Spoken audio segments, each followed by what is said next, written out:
नमस्कार साथियों, स्वागत है आपका ऑनलाइन स्टडी ग्रुप में।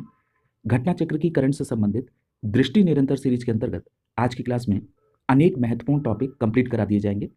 इसमें सम्मेलन समारोह के साथ साथ संधि समझौता, संघ संगठन, विधि न्याय, वर्ष दिवस और सप्ताह के साथ साथ पुस्तकों से संबंधित जो भी तथ्य हैं वो सभी कंप्लीट करा दिए जाएंगे। आज की क्लास अत्यंत महत्वपूर्ण इसलिए है क्योंकि आप देखेंगे कि राष्ट्रीय, अंतर्राष्ट्रीय और आर्थिकी घटनाक्रम के साथ साथ जो सबसे ज़्यादा प्रश्न पूछे जाते हैं वो इन्हीं छोटे छोटे टॉपिकों से पूछे जाते हैं।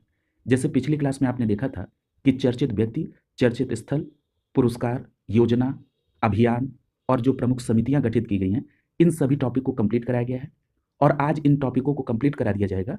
तो यहाँ से कम आपको 10 से 12 नंबर के मिनिमम प्रश्न आपको देखने को मिलेंगे। ये टॉपिक बहुत महत्वपूर्ण होते हैं।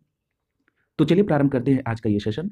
सबसे पहले सम्मेलन और समारोह से संबंधित जो भी तथ्य है वो कंप्लीट कराया जाएगा।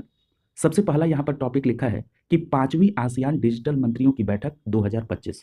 सबसे पहली बात तो आपको ये ध्यान रखना है कि जो आसियान डिजिटल मंत्रियों की बैठक 2025 13 से 17 जनवरी 2025 के बीच आयोजित की गई, ये किस क्रम की बैठक थी? तो आपका जवाब होगा 5वीं बैठक थी।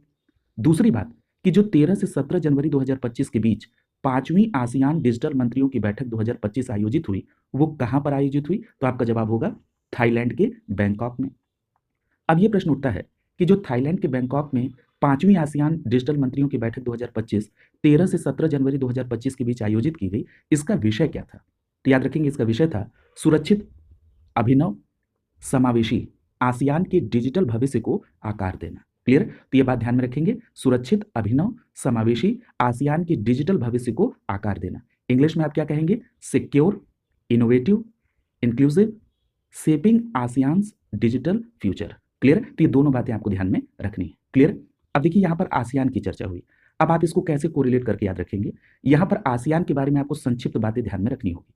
जैसे आसियान क्या है, तो आप ये कहेंगे कि ये एक दक्षिण पूर्व एशियाई देशों का संगठन है। इसकी स्थापना पूछी जाए तो आपका जवाब होगा आसियान की जो स्थापना है वो 8 अगस्त 1967 को कब हुई थी? 8 अगस्त 1967 को हुई थी। कहां पर? बैंकॉक में। क्लियर? और 8 अगस्त 1967 को 1967 में बैंकॉक में 5 मूल सदस्यों के साथ इसकी स्थापना हुई। इसमें इंडोनेशिया शामिल था, मलेशिया था, फिलीपींस था, सिंगापुर था और थाईलैंड था। आप ये भी बात ध्यान में रखिएगा, इसीलिए आसियान दिवस 8 अगस्त को मनाया जाता है। और इसमें आसियान में वर्तमान में सदस्यों की संख्या 10 है। इसमें 5 जो अन्य सदस्य देश हैं उसमें ब्रुनेई है, कंबोडिया है, लाओस है, म्यांमार है और वियतनाम है। क्लियर? तो ये बातें आपको ध्यान में रखनी है। ये भी बात ध्यान में रखिएगा कि 2025 में आसियान की अध्यक्षता किसको मिली है? तो याद रखिएगा मलेशिया को मिली है। क्लियर? तो ये सारी बातें आपको देखिए, जब भी आप पढ़ें तो इस तरह से जो भी उसके स्टैटिक पार्ट है उसको जरूर कोरिलेट करते रहे। अगला देखिए, अगला प्रश्न पूछा जा रहा है कि पहला अंतर्राष्ट्रीय प्रवासी उत्तराखंडी सम्मेलन 2025 कहां पर आयोजित हुआ? तो देखिए यहां पर याद रखिएगा देहरादून में आयोजित हुआ 12 जनवरी 2025 को पहला अंतर्राष्ट्रीय प्रवासी उत्तराखंडी सम्मेलन 2025। कहां पर? देहरादून में 12 जनवरी 2025 को। अगला पूछा जा रहा है कि 18वां प्रवासी भारतीय दिवस 2025। पहली बात आपको यह ध्यान में रखना है कि जो 8 से 10 जनवरी 2025 के बीच प्रवासी भारतीय दिवस 2025 मनाया गया, ये किस क्रम का था? तो आप कह देंगे 18वां था। फिर यह प्रश्न बनेगा कि जो 8 से 10 जनवरी 2025 के बीच 18वां प्रवासी भारतीय दिवस 2025 आयोजित हुआ, वो कहां पर आयोजित हुआ? तो आप कहेंगे उड़ीसा के भुवनेश्वर में। फिर यह प्रश्न बनेगा कि जो 18वां प्रवासी भारतीय दिवस सम्मेलन 2025 था, इसका विषय क्या था? तो आपका जवाब होगा विकसित भारत की संकल्पना में प्रवासी भारतीयों का योगदान। विकसित भारत की संकल्पना में प्रवासी भारतीयों का योगदान। क्लियर? अब यह प्रश्न उठ रहा है कि जो उड़ीसा में भुवनेश्वर जो है वहां पे जो 18वां प्रवासी भारतीय दिवस सम्मेलन 2025 आयोजित हुआ, इसमें मुख्य अतिथि कौन था? तो याद रखेंगे त्रिनिदाद और टोबैगो के गणराज्य के राष्ट्रपति, त्रिनिदाद और टोबैगो गणराज्य के राष्ट्रपति, क्या नाम इनका? क्रिस्टीन कार्ला कंगालू। क्या नाम है? क्रिस्टीन कार्ला कंगालू। इन्होंने इस सम्मेलन की मुख्य अतिथि के तौर पर भूमिका अदा की। क्लियर? तो क्या नाम है त्रिनिदाद और टोबैगो गणराज्य के राष्ट्रपति का? क्रिस्टीना कार्ला कंगालू। क्लियर? अब यहाँ पे एक प्रश्न और बनेगा कि जो त्रिनिदाद और टोबैगो गणराज्य है इसकी राजधानी कहाँ पे है? क्लियर? तो याद रखेंगे पोर्ट ऑफ स्पेन। इसकी राजधानी कहाँ पर है? Port of Spain. क्लियर? तो ये सारी बातें ध्यान में रखेंगे। एक बात और याद रखिएगा कि ये प्रवासी भारतीय दिवस मनाया क्यों जाता है, किसके उपलक्ष्य में मनाया जाता है। तो याद रखेंगे प्रवासी भारतीय दिवस अगर पूछे कोई तो आप बताएंगे कि 9 जनवरी को मनाया जाता है। कब मनाया जाता है? 9 जनवरी को प्रवासी भारतीय दिवस मनाया जाता है, क्योंकि 9 जनवरी 1915 को गांधी जी दक्षिण अफ्रीका से भारत आए थे। क्लियर है? तो ये सभी बातें आपको ध्यान में रखनी है। अगला प्रश्न पूछ रहा है कि उद्यमिता विकास सम्मेलन 2025, याद रखिएगा 13 जनवरी 2025 को महाराष्ट्र के पुणे में उद्यमिता विकास सम्मेलन 2025 का आयोजन हुआ। कहां पर? पुणे महाराष्ट्र में। ये जो पुणे महाराष्ट्र में उद्यमिता विकास सम्मेलन 2025 हुआ 13 जनवरी 2025 को, इसका विषय क्या था? तो याद रखेंगे उद्यमियों का सशक्तिकरण, पशुधन अर्थशास्त्र में बदलाव लाना। ठीक है, उद्यमियों का सशक्तिकरण, पशुधन अर्थशास्त्र में बदलाव लाना, ये उद्यमिता विकास सम्मेलन 2025 का मुख्य विषय था। इसका आयोजन पुणे महाराष्ट्र में हुआ। क्लियर? तो ये बात स्पष्ट हो गई। अगला जो टॉपिक है वो है हिम टेक्सटाइल 2025। क्या नाम है? Him textile 2025। याद रखिएगा वस्त्र उद्योग का ये प्रमुख कार्यक्रम है। और ये कहां पर? तो याद रखेंगे फ्रैंकफर्ट एम मेन जर्मनी में आयोजित हुआ। कब से कब तक? 14 से 17 जनवरी 2025 के बीच। क्लियर है? तो ये बात स्पष्ट रूप से ध्यान रखिएगा कि 14 से 17 जनवरी 2025 के बीच जर्मनी के फ्रैंकफर्ट एम मेन में एक कार्यक्रम आयोजित हुआ जो वस्त्र उद्योग से संबंधित था। उसका नाम क्या था? Him textile 2025। क्लियर है? कहां पर हुआ? जर्मनी के फ्रैंकफर्ट एम मेन में। ठीक है, ये प्रश्न पूछा जा रहा है कि यहां पर जो भारतीय मंडप था उसका उद्घाटन किसने किया। तो याद रखेंगे इसमें भारतीय मंडप का उद्घाटन केंद्रीय वस्त्र मंत्री गिरिराज सिंह के द्वारा किया गया। क्लियर? तो ये बात स्पष्ट रूप से ध्यान में रखेंगे, हिम टेक्सटाइल 2025 जर्मनी। अगला कह रहा है कि पहला भारत श्रीलंका हिंदी सम्मेलन 2025, इसका आयोजन कहां पर हुआ। सबसे पहली बात याद रखिएगा कि ये पहला इसलिए परीक्षा के दृष्टिकोण से महत्वपूर्ण भी है। क्लियर है? अभी आपने पहला अंतर्राष्ट्रीय प्रवासी उत्तराखंडी सम्मेलन भी देखा था 2025 जो देहरादून में हुआ था। अब आप देख रहे हैं कि पहला भारत श्रीलंका हिंदी सम्मेलन 2025, इसका आयोजन कहां पर हुआ। तो याद रखेंगे इसका आयोजन कोलंबो में हुआ। कहां पर हुआ? कोलंबो में हुआ। कब? जनवरी 2025 में। तो ध्यान रखेंगे कोलंबो श्रीलंका में पहला भारत श्रीलंका हिंदी सम्मेलन 2025 आयोजित हुआ। इस सम्मेलन का मुख्य उद्देश्य क्या था? तो मुक्त और दूरस्थ शिक्षा के माध्यम से हिंदी भाषा में श्रीलंका का पहला सर्टिफिकेट पाठ्यक्रम शुरू हुआ है। क्लियर? तो ये बात स्पष्ट हो गई। अब यहां पर देखिए क्या प्रश्न और कोरिलेट हो सकता है। आपसे ये पूछा जा सकता है कि विश्व हिंदी दिवस कब मनाया जाता है। तो याद रखिएगा आप सभी जानते भी हैं कि विश्व हिंदी दिवस 10 जनवरी को मनाया जाता है। कब मनाया जाता है? 10 जनवरी को विश्व हिंदी दिवस मनाया जाता है। ठीक है, ये बात स्पष्ट हो गई। अगर आपसे पूछा जाए कि राष्ट्रीय हिंदी दिवस कब मनाया जाता है, तब आपका जवाब होगा राष्ट्रीय हिंदी दिवस 14 सितंबर को मनाया जाता है। ठीक है, अब 14 सितंबर को क्यों मनाया जाता है? क्योंकि आपको पता है कि 14 सितंबर 1949 यानी 1949 में संविधान सभा द्वारा हिंदी को आधिकारिक भाषा के रूप में अपनाने का ये दिन था। इसी को सेलिब्रेट करते हुए 14 सितंबर को राष्ट्रीय हिंदी दिवस मनाने का निर्णय लिया गया। क्लियर है? तो ये बातें आपको ध्यान में रखनी है। अब एक प्रश्न और यहां से कोरिलेट होगा। क्या प्रश्न कोरिलेट होगा? आपसे ये पूछा जा सकता है कि भारतीय संविधान के किस अनुच्छेद में हिंदी भाषा का प्रसार और उत्थान की व्यवस्था की गई है। तो याद रखेंगे भारतीय संविधान के अनुच्छेद 351 में। क्लियर? यानी इंडियन कॉन्स्टिट्यूशन का आर्टिकल 351 इस बात का उल्लेख करता है कि हिंदी भाषा का प्रसार और उसका उत्थान होगा। अब ये भी प्रश्न पूछ सकता है कि राजभाषा किस भाग में है। तो याद रखेंगे राजभाषा भाग 17 में उल्लेखित। क्लियर? तो ये सारी बातें आपको ध्यान में रखनी होगी। अगला प्रश्न देखिए, पूछ रहा है कि विकसित भारत युवा नेता संवाद 2025 का आयोजन कहां हुआ। तो याद रखिएगा 10 से 12 जनवरी 2025 के बीच नई दिल्ली के भारत मंडपम में विकसित भारत युवा नेता संवाद 2025 का आयोजन किया गया। कहां पर? नई दिल्ली के भारत मंडपम में। याद रखिएगा यह आयोजन राष्ट्रीय युवा महोत्सव का एक नया रूप है। क्लियर? अब यहां पर एक प्रश्न ये बन सकता है कि जो राष्ट्रीय युवा दिवस है ये कब मनाया जाता है। तो याद रखेंगे राष्ट्रीय युवा दिवस 12 जनवरी को मनाया जाता है। क्लियर? राष्ट्रीय युवा दिवस कब मनाया जाता है? 12 जनवरी को मनाया जाता है। क्लियर? अगला देखिए, अगला प्रश्न पूछा जा रहा है कि राज्य लोक सेवा आयोग के अध्यक्षों का जो 25वां राष्ट्रीय सम्मेलन 2025 हुआ ये कहां पर हुआ। तो ध्यान रखिएगा कर्नाटक के बेंगलुरु में।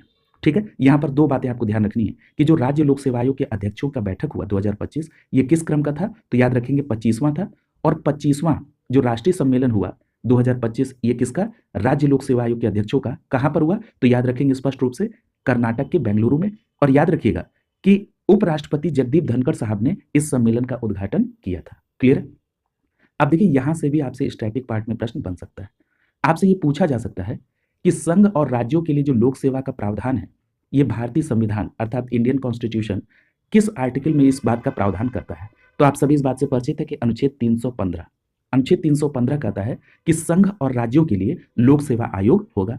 फिर यह भी प्रश्न बन सकता है कि यूपीएससी यानी संघ लोक सेवा आयोग के अध्यक्ष और सदस्यों की नियुक्ति कौन करता है, और जितने भी स्टेट पीएससी है यानी राज्य लोक सेवा आयोग जो है, इनके अध्यक्ष और सदस्यों की नियुक्ति कौन करता है। तो स्पष्ट रूप से ध्यान रखिएगा कि हमारे भारतीय संविधान का जो अनुच्छेद 316 है, यह प्रावधान करता है कि यूपीएससी के अध्यक्ष और सदस्यों की नियुक्ति राष्ट्रपति महोदय करेंगे, और स्टेट पीएससी यानी राज्य लोक सेवा आयोग के अध्यक्ष और सदस्यों की नियुक्ति राज्यपाल महोदय के द्वारा किया जाएगा। किसमें? आर्टिकल 316 में। ठीक है, तो ये बातें इसी तरह से आपको चीजें कोरिलेट करना है। अगला देखिए, अगला टॉपिक है कि जो 21वां थर्ड आई एशियन फिल्म महोत्सव 2025 है, ये कहां पर आयोजित हुआ। तो याद रखेंगे सबसे पहली बात कि थर्ड आई एशियन फिल्म महोत्सव 2025 ये किस क्रम का था, तो ये 21वां था, और इसका आयोजन महाराष्ट्र के मुंबई में हुआ। कब से कब तक? 10 से 16 जनवरी 2025 के बीच। तो अगर इस पूरी बात को एक लाइन में समराइज कर दें तो आप ये कहेंगे कि 10 से 16 जनवरी 2025 के बीच मुंबई महाराष्ट्र में 21वां थर्ड आई एशियन फिल्म महोत्सव 2025 का आयोजन किया गया। और याद रखिएगा कि इस महोत्सव के उद्घाटन में चीन की फिल्म क्या नाम है, ब्लैक डॉग का प्रदर्शन किया गया। किसमें? उद्घाटन में। याद रखिएगा, यानी 21वें थर्ड आई एशियन फिल्म महोत्सव 2025 में जो उद्घाटन फिल्म थी वो कौन सी थी? Black dog. और कहां की फिल्म है? चीन की। अगर पूछा जाए कि इस 21वें थर्ड आई एशियन फिल्म महोत्सव 2025 में जो समापन फिल्म थी उसका नाम क्या था, तो याद रखेंगे समापन फिल्म का नाम था पदातिक। क्या नाम था? पदातिक। और ये भारत से संबंधित है। ठीक है, इसमें एक बात और याद रखिएगा कि जो 21वां आपका थर्ड आई एशियन फिल्म महोत्सव 2025 मुंबई महाराष्ट्र में हुआ, इस अवसर पर जो एक प्रसिद्ध गीतकार और पटकथा लेखक है जिनका नाम है जावेद अख्तर, तो जावेद अख्तर साहब को एशियाई सिनेमा संस्कृति का पुरस्कार भी मिला। क्लियर? तो याद रखेंगे एशियाई सिनेमा संस्कृति का पुरस्कार जावेद अख्तर जी को। यहां पर एक बात और याद रखिएगा कि एक पत्रकार है जिनका नाम है रफीक बगदादी। याद रखेंगे पत्रकार रफीक बगदादी को सत्यजीत रे स्मृति पुरस्कार से सम्मानित किया गया। यह भी महत्वपूर्ण प्रश्न है, क्या नाम है? रफीक बगदादी। ठीक है, अगला प्रश्न, अगला टॉपिक देखिए, लिख रहा है कि 23वां दिव्य कला महोत्सव 2025। सबसे पहली बात तो ये ध्यान रखिएगा कि जो दिव्य कला मेला 2025 था ये किस क्रम का था, तो ये 23वां दिव्य कला मेला 2025 था। याद रखिएगा 9 से 19 जनवरी 2025 के बीच सामाजिक न्याय एवं अधिकारिता मंत्रालय के दिव्यांग जन सशक्तिकरण विभाग के द्वारा गुजरात के बड़ोदरा के अकोटा स्टेडियम में इसका आयोजन किया गया। क्लियर? तो यहां पर दो बातें आपको ध्यान में रखनी है, मुख्य रूप से तीन बात। सबसे पहली बात तो दिव्य कला मेला 2025 किस क्रम का था? 23वां था, पहली बात। दूसरी बात कि अगर ये पूछा जाए कि ये जो 23वां दिव्य कला मेला 2025 है इसका आयोजन कहां पर हुआ, तो याद रखेंगे 9 से 19 जनवरी 2025 के बीच गुजरात राज्य के बड़ोदरा के अकोटा स्टेडियम में इसका आयोजन किया गया। किसका? 23वां दिव्य कला मेला। यहां पर यह भी प्रश्न पूछा जा सकता है कि जो 23वां दिव्य कला मेला 2025 था इसका आयोजन किसके द्वारा किया गया, तो याद रखेंगे सामाजिक न्याय एवं अधिकारिता मंत्रालय के अंतर्गत आने वाला दिव्यांग जन सशक्तिकरण विभाग, इसी के द्वारा 23वां दिव्य कला मेला 2025 बड़ोदरा गुजरात में आयोजित किया गया। क्लियर है? अगला देखिए, अगला प्रश्न पूछा जा रहा है कि 10वां विश्व आयुर्वेद कांग्रेस एवं आरोग्य एक्सपो 2024 कहां पर आयोजित हुआ, तो याद रखेंगे ये जो विश्व आयुर्वेद कांग्रेस एवं आरोग्य एक्सपो 2024 था, याद रखिएगा ये क्रम के आधार पर 10वां था। दूसरी बात, आयुष मंत्रालय भारत सरकार के द्वारा उत्तराखंड राज्य के देहरादून में 10वीं विश्व आयुर्वेद कांग्रेस एवं आरोग्य एक्सपो 2024 का आयोजन किया गया। कहां पर? देहरादून, उत्तराखंड में। अब यह भी प्रश्न बनेगा कि जो उत्तराखंड के देहरादून में आयुष मंत्रालय द्वारा 10वीं विश्व आयुर्वेद कांग्रेस एवं आरोग्य एक्सपो 2024 का आयोजन किया गया, इसका विषय क्या था, तो याद रखेंगे इसका विषय था डिजिटल स्वास्थ्य आयुर्वेद का एक परिपेक्ष। ठीक है, डिजिटल स्वास्थ्य आयुर्वेद का एक परिपेक्ष। अगला देखिए, अगला पूछ रहा है कि conference on future of jobs 2025 इसका आयोजन कहां पर, तो याद रखिएगा श्रम एवं रोजगार मंत्रालय भारत सरकार के द्वारा भारतीय उद्योग परिसंघ, जिसको आप शॉर्ट फॉर्म में क्या कहते हैं, CII, के सहयोग से नई दिल्ली में आयोजित किया गया 15 जनवरी 2025 को। तो इस पूरी बात को अगर हम समराइज कर दें तो आप ये कह देंगे कि 15 जनवरी 2025 को भारत सरकार का श्रम एवं रोजगार मंत्रालय इसके द्वारा भारतीय उद्योग परिसंघ अर्थात CII के सहयोग से नई दिल्ली में conference on future of jobs 2025 का आयोजन किया गया। क्लियर? कहां पर? नई दिल्ली में। अब यह प्रश्न उठता है कि conference on future of jobs 2025 जो दिल्ली में आयोजित हुआ इसका विषय क्या था, तो याद रखेंगे भविष्य के कार्यबल को स्वरूप देना, गतिशील दुनिया में विकास को गति देना। क्या थीम थी? भविष्य के कार्यबल को स्वरूप देना, गतिशील दुनिया में विकास को गति देना। ठीक है, तो इसको ध्यान में आप रखेंगे। अगला देखिए, अगला टॉपिक है प्रथम भारत मलेशिया सुरक्षा वार्ता 2025। अब आप ये बताइए कि प्रथम आपने कौन कौन सा पढ़ा है क्रम के आधार पर। तो आपको याद होगा कि पहला अंतर्राष्ट्रीय प्रवासी उत्तराखंडी सम्मेलन जो कि देहरादून में हुआ 12 जनवरी को। उसके बाद आपने देखा था कि पहला भारत श्रीलंका हिंदी सम्मेलन 2025 जो कि कोलंबो में हुआ था। क्लियर। तो इस तरह से ये ऐसा है। और उसमें हुआ क्या था, तो याद रखिएगा उसमें मुक्त और दूरस्थ शिक्षा के माध्यम से हिंदी भाषा में कोलंबो का पहला सर्टिफिकेट पाठ्यक्रम शुरू किया गया था। क्लियर। तो ये बात आपको ध्यान में रखनी है। अब यहां पर बात करेंगे कि जो पहला भारत मलेशिया सुरक्षा वार्ता 2025 है, इसका आयोजन कहाँ हुआ। तो याद रखेंगे इसका आयोजन नई दिल्ली में 7 जनवरी 2025 को हुआ। तो ध्यान रखिएगा जो पहला भारत एशिया सुरक्षा वार्ता 2025 वो नई दिल्ली में 7 जनवरी 2025 को। याद रखिएगा इस पहले भारत मलेशिया सुरक्षा वार्ता 2025 की जो सह अध्यक्षता ये भारत के राष्ट्रीय सुरक्षा सलाहकार यानी जिसको आप शॉर्ट फॉर्म में एनएसए कहते हैं अजीत डोभाल साहब ने की। और मलेशिया की जो राष्ट्रीय सुरक्षा परिषद की के महानिदेशक हैं जिनका नाम क्या है, राजा दातो नुसीरवान बिन जैनल आबिदीन।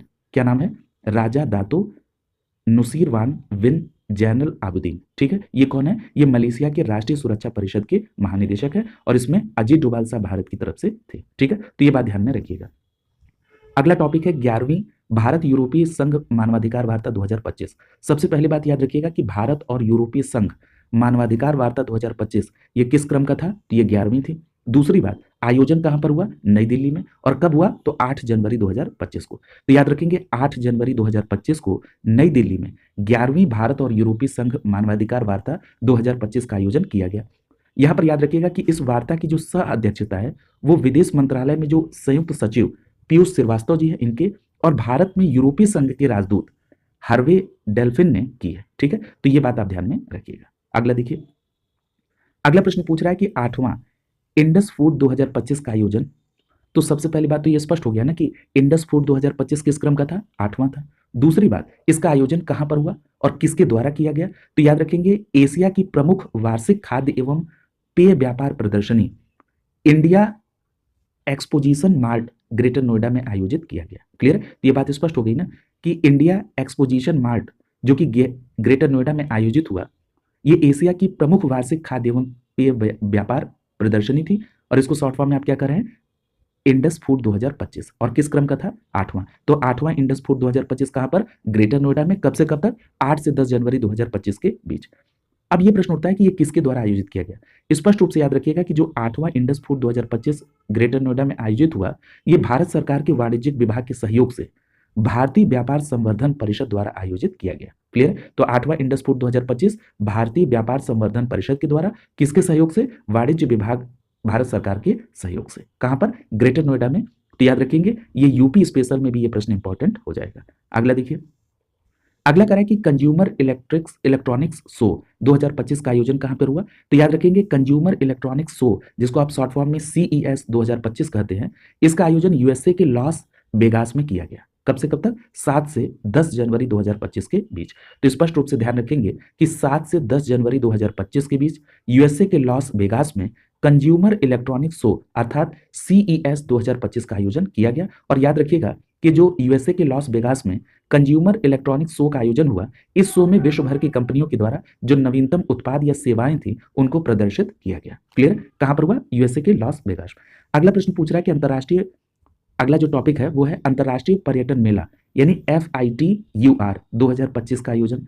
स्पष्ट रूप से ध्यान में रखिएगा कि स्पेन के मैड्रिड में, कहां पर, स्पेन के मैड्रिड में अंतरराष्ट्रीय पर्यटन मेला अर्थात FITUR 2025 का आयोजन हुआ। कब से कब तक, तो याद रखेंगे 22 से 26 जनवरी 2025 के बीच। तो 22 से 26 जनवरी 2025 के बीच मैड्रिड स्पेन में अंतरराष्ट्रीय पर्यटन मेला अर्थात FITUR 2025 का आयोजन किया गया। कहां पर, स्पेन के मैड्रिड में। ठीक है, एक बात यहां पर इसको और महत्वपूर्ण बनाती है कि जो अंतरराष्ट्रीय पर्यटन मेला 2025 हुआ इसमें महाकुंभ और उत्तर प्रदेश की सांस्कृतिक विरासत को समर्पित मंडपों को लगाया गया था। क्लियर, तो ये भी बात आपको ध्यान में रखना है कि जो अंतरराष्ट्रीय पर्यटन मेला 2025 स्पेन के मैड्रिड में आयोजित हुआ इसमें महाकुंभ और उत्तर प्रदेश के सांस्कृतिक विरासत के मंडपों को लगाया गया था।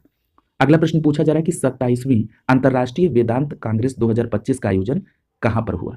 तो सबसे प्रमुख बात आपको जो ध्यान में रखनी है कि जो अंतरराष्ट्रीय वेदांत कांग्रेस 2025 का आयोजन हुआ ये किस क्रम का था, तो याद रखेंगे 27वां। ठीक है, दूसरी बात कि जो 27वां अंतरराष्ट्रीय वेदांत कांग्रेस 2025 का आयोजन हुआ ये कहां पर हुआ, तो याद रखेंगे जवाहरलाल नेहरू विश्वविद्यालय नई दिल्ली यानी जेएनयू नई दिल्ली में 27वीं अंतर्राष्ट्रीय वेदांत कांग्रेस 2025 का आयोजन 3 से 5 जनवरी 2025 के बीच हुआ।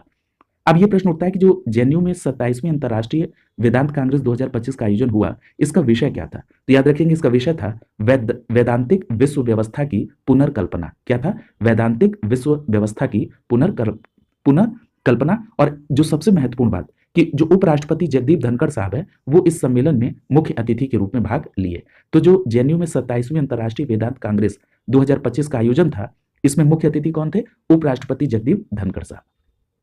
अब मैं आपसे ये प्रश्न पूछ रहा हूं कि अभी आपने किस सम्मेलन में उपराष्ट्रपति जगदीप धनखड़ साहब को उद्घाटन करते हुए सुना है?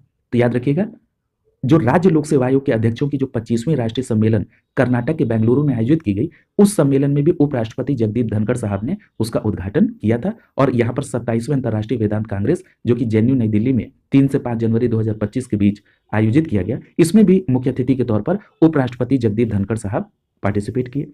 अगला टॉपिक है 31वीं राष्ट्रीय बाल विज्ञान कांग्रेस 2025। याद रखिएगा, राष्ट्रीय बाल विज्ञान कांग्रेस 2025 इसका आयोजन किस क्रम का था? 31वां था। ठीक है, अब ये प्रश्न उठता है कि जो 31वां राष्ट्रीय बाल विज्ञान कांग्रेस 2025 था, ये कहां पर आयोजित हुआ? तो बहुत महत्वपूर्ण है, मध्य प्रदेश के भोपाल में। स्पष्ट रूप से ध्यान रखिएगा कि 3 से 6 जनवरी 2025 के बीच भोपाल मध्य प्रदेश में 31वें राष्ट्रीय बाल विज्ञान कांग्रेस 2025 का आयोजन हुआ। कहां पर? भोपाल मध्य प्रदेश में। अब यह प्रश्न उठता है कि जो भोपाल मध्य प्रदेश में 31वें राष्ट्रीय बाल विज्ञान कांग्रेस 2025 का आयोजन हुआ, इसका विषय क्या था? तो याद रखेंगे, स्वास्थ्य और कल्याण के लिए पारिस्थितिकी तंत्र को समझना। स्वास्थ्य एवं कल्याण के लिए पारिस्थितिकी तंत्र को समझना। अगला टॉपिक है ग्रामीण भारत महोत्सव 2025। याद रखिएगा, ग्रामीण भारत महोत्सव 2025 का आयोजन नई दिल्ली में भारत मंडपम में हुआ। कब से कब तक? तो 4 से 9 जनवरी 2025 के बीच। तो याद रखेंगे, 4 से 9 जनवरी 2025 के बीच नई दिल्ली के भारत मंडपम में ग्रामीण भारत महोत्सव 2025 का आयोजन हुआ। अब यह प्रश्न उठ रहा है कि जो 4 से 9 जनवरी 2025 के बीच नई दिल्ली के भारत मंडपम में ग्रामीण भारत महोत्सव 2025 का आयोजन हुआ, इसका विषय क्या था? तो इसका मुख्य विषय था विकसित भारत 2047 के लिए समावेशी ग्रामीण भारत का निर्माण। ठीक है, विकसित भारत 2047 के लिए समावेशी ग्रामीण भारत का निर्माण। अगर पूछा जाए कि ग्रामीण भारत महोत्सव 2025 का आदर्श वाक्य क्या था, तो आपका जवाब होगा गांव बढ़े तो शहर बढ़े, गांव बढ़े तो शहर बढ़े। और याद रखिएगा, ये जो प्रधानमंत्री नरेंद्र मोदी हैं, इन्होंने ही ग्रामीण भारत महोत्सव 2025 का उद्घाटन किया था। क्लियर? तो ये बात ध्यान में रखिएगा। अगला पूछा जा रहा है कि नेपाल का पहला अंतर्राष्ट्रीय गुब्बारा महोत्सव, तो ध्यान रखिएगा कहां पर आयोजित हुआ? तो नेपाल के पोखरा में। यह प्रश्न पूछा जाता है ऐसे, तो ध्यान रखेंगे नेपाल के पोखरा में। कहां पर? पोखरा में नेपाल का पहला अंतर्राष्ट्रीय गुब्बारा महोत्सव कब हुआ? 24 दिसंबर से 1 जनवरी 2025 के बीच। 24 दिसंबर 2024 से 1 जनवरी 2025 के बीच नेपाल के पोखरा में नेपाल का पहला अंतर्राष्ट्रीय गुब्बारा महोत्सव का आयोजन किया गया। क्लियर? तो स्पष्ट रूप से यह बात ध्यान में रखिएगा। और परीक्षा के दृष्टिकोण अगला टॉपिक पूछा जा रहा है कि जो पहला भारत समुद्री विरासत सम्मेलन 2024 था, इसका आयोजन कहां पर हुआ? तो यहां पर याद रखिएगा, अभी आपने पहला क्या क्या देखा था? पहला भारत श्रीलंका हिंदी सम्मेलन, पहला अंतर्राष्ट्रीय प्रवासी उत्तराखंडी सम्मेलन, और ये जो पहला भारत श्रीलंका हिंदी सम्मेलन 2025 था, ये कहाँ हुआ था? कोलंबो में। फिर आपने देखा कि नई दिल्ली में जो पहला भारत मलेशिया सुरक्षा वार्ता 2025 था। क्लियर? फिर उसके बाद अभी आपने नेपाल का पहला अंतर्राष्ट्रीय गुब्बारा महोत्सव पोखरा में देखा। क्लियर? अब आप देख रहे हैं कि पहला भारत समुद्री विरासत सम्मेलन 2024 कहां पर हुआ? नई दिल्ली में हुआ। कब से कब तक? तो 11 और 12 दिसंबर 2024 के बीच। और इसका विषय क्या था? वैश्विक समुद्री इतिहास में भारत की स्थिति को समझना। वैश्विक समुद्री इतिहास में भारत की स्थिति को समझना। तो याद रखेंगे, 11 से 12 दिसंबर 2024 के बीच नई दिल्ली में पहला भारत समुद्री विरासत सम्मेलन 2024 वैश्विक समुद्री इतिहास में भारत की स्थिति को समझना विषय के साथ आयोजित किया गया। अगला जो टॉपिक है वो है आतंकवाद निरोधक सहयोग पर भारत रूस संयुक्त कार्य समूह की 13वीं बैठक 2024। सबसे पहली बात याद रखिएगा कि जो आतंकवाद निरोधक सहयोग पर भारत और रूस के बीच संयुक्त कार्य समूह की बैठक 2024 हुई, ये किस क्रम की थी? तो याद रखिएगा, ये 13वीं बैठक 2024 थी। और कहां पर आयोजित हुई? तो रूस के मॉस्को में। ठीक है, भारत की तरफ से किसने पार्टिसिपेट किया? तो याद रखेंगे तन्मय लाल, जो कि सचिव पश्चिमी है, इन्होंने भारत का प्रतिनिधित्व किया। तो अगर इस पूरी बात को एक लाइन में समराइज करें तो आप कहेंगे कि तन्मय लाल सचिव पश्चिम भारत का प्रतिनिधित्व करते हुए रूस के मॉस्को में आतंकवाद निरोधक सहयोग पर भारत रूस संयुक्त कार्य समूह की 13वीं बैठक 2024 में पार्टिसिपेट किए। क्लियर? तो ये बात ध्यान में रखिएगा। अगला जो टॉपिक है वो है CII 21वीं वार्षिक स्वास्थ्य शिखर सम्मेलन 2024। ध्यान रखिएगा, नई दिल्ली में 19 दिसंबर 2024 को CII 21वीं वार्षिक स्वास्थ्य शिखर सम्मेलन 2024 का आयोजन किया गया। कहां पर? नई दिल्ली में। ठीक है, कब? 19 दिसंबर 2024 को। और याद रखिएगा इसका विषय क्या था? विकसित भारत 2047 के लिए स्वास्थ्य सेवा में बदलाव। विकसित भारत 2047 के लिए स्वास्थ्य सेवा में बदलाव। अगला देखिए, अगला टॉपिक है भक्तपुर महोत्सव 2024।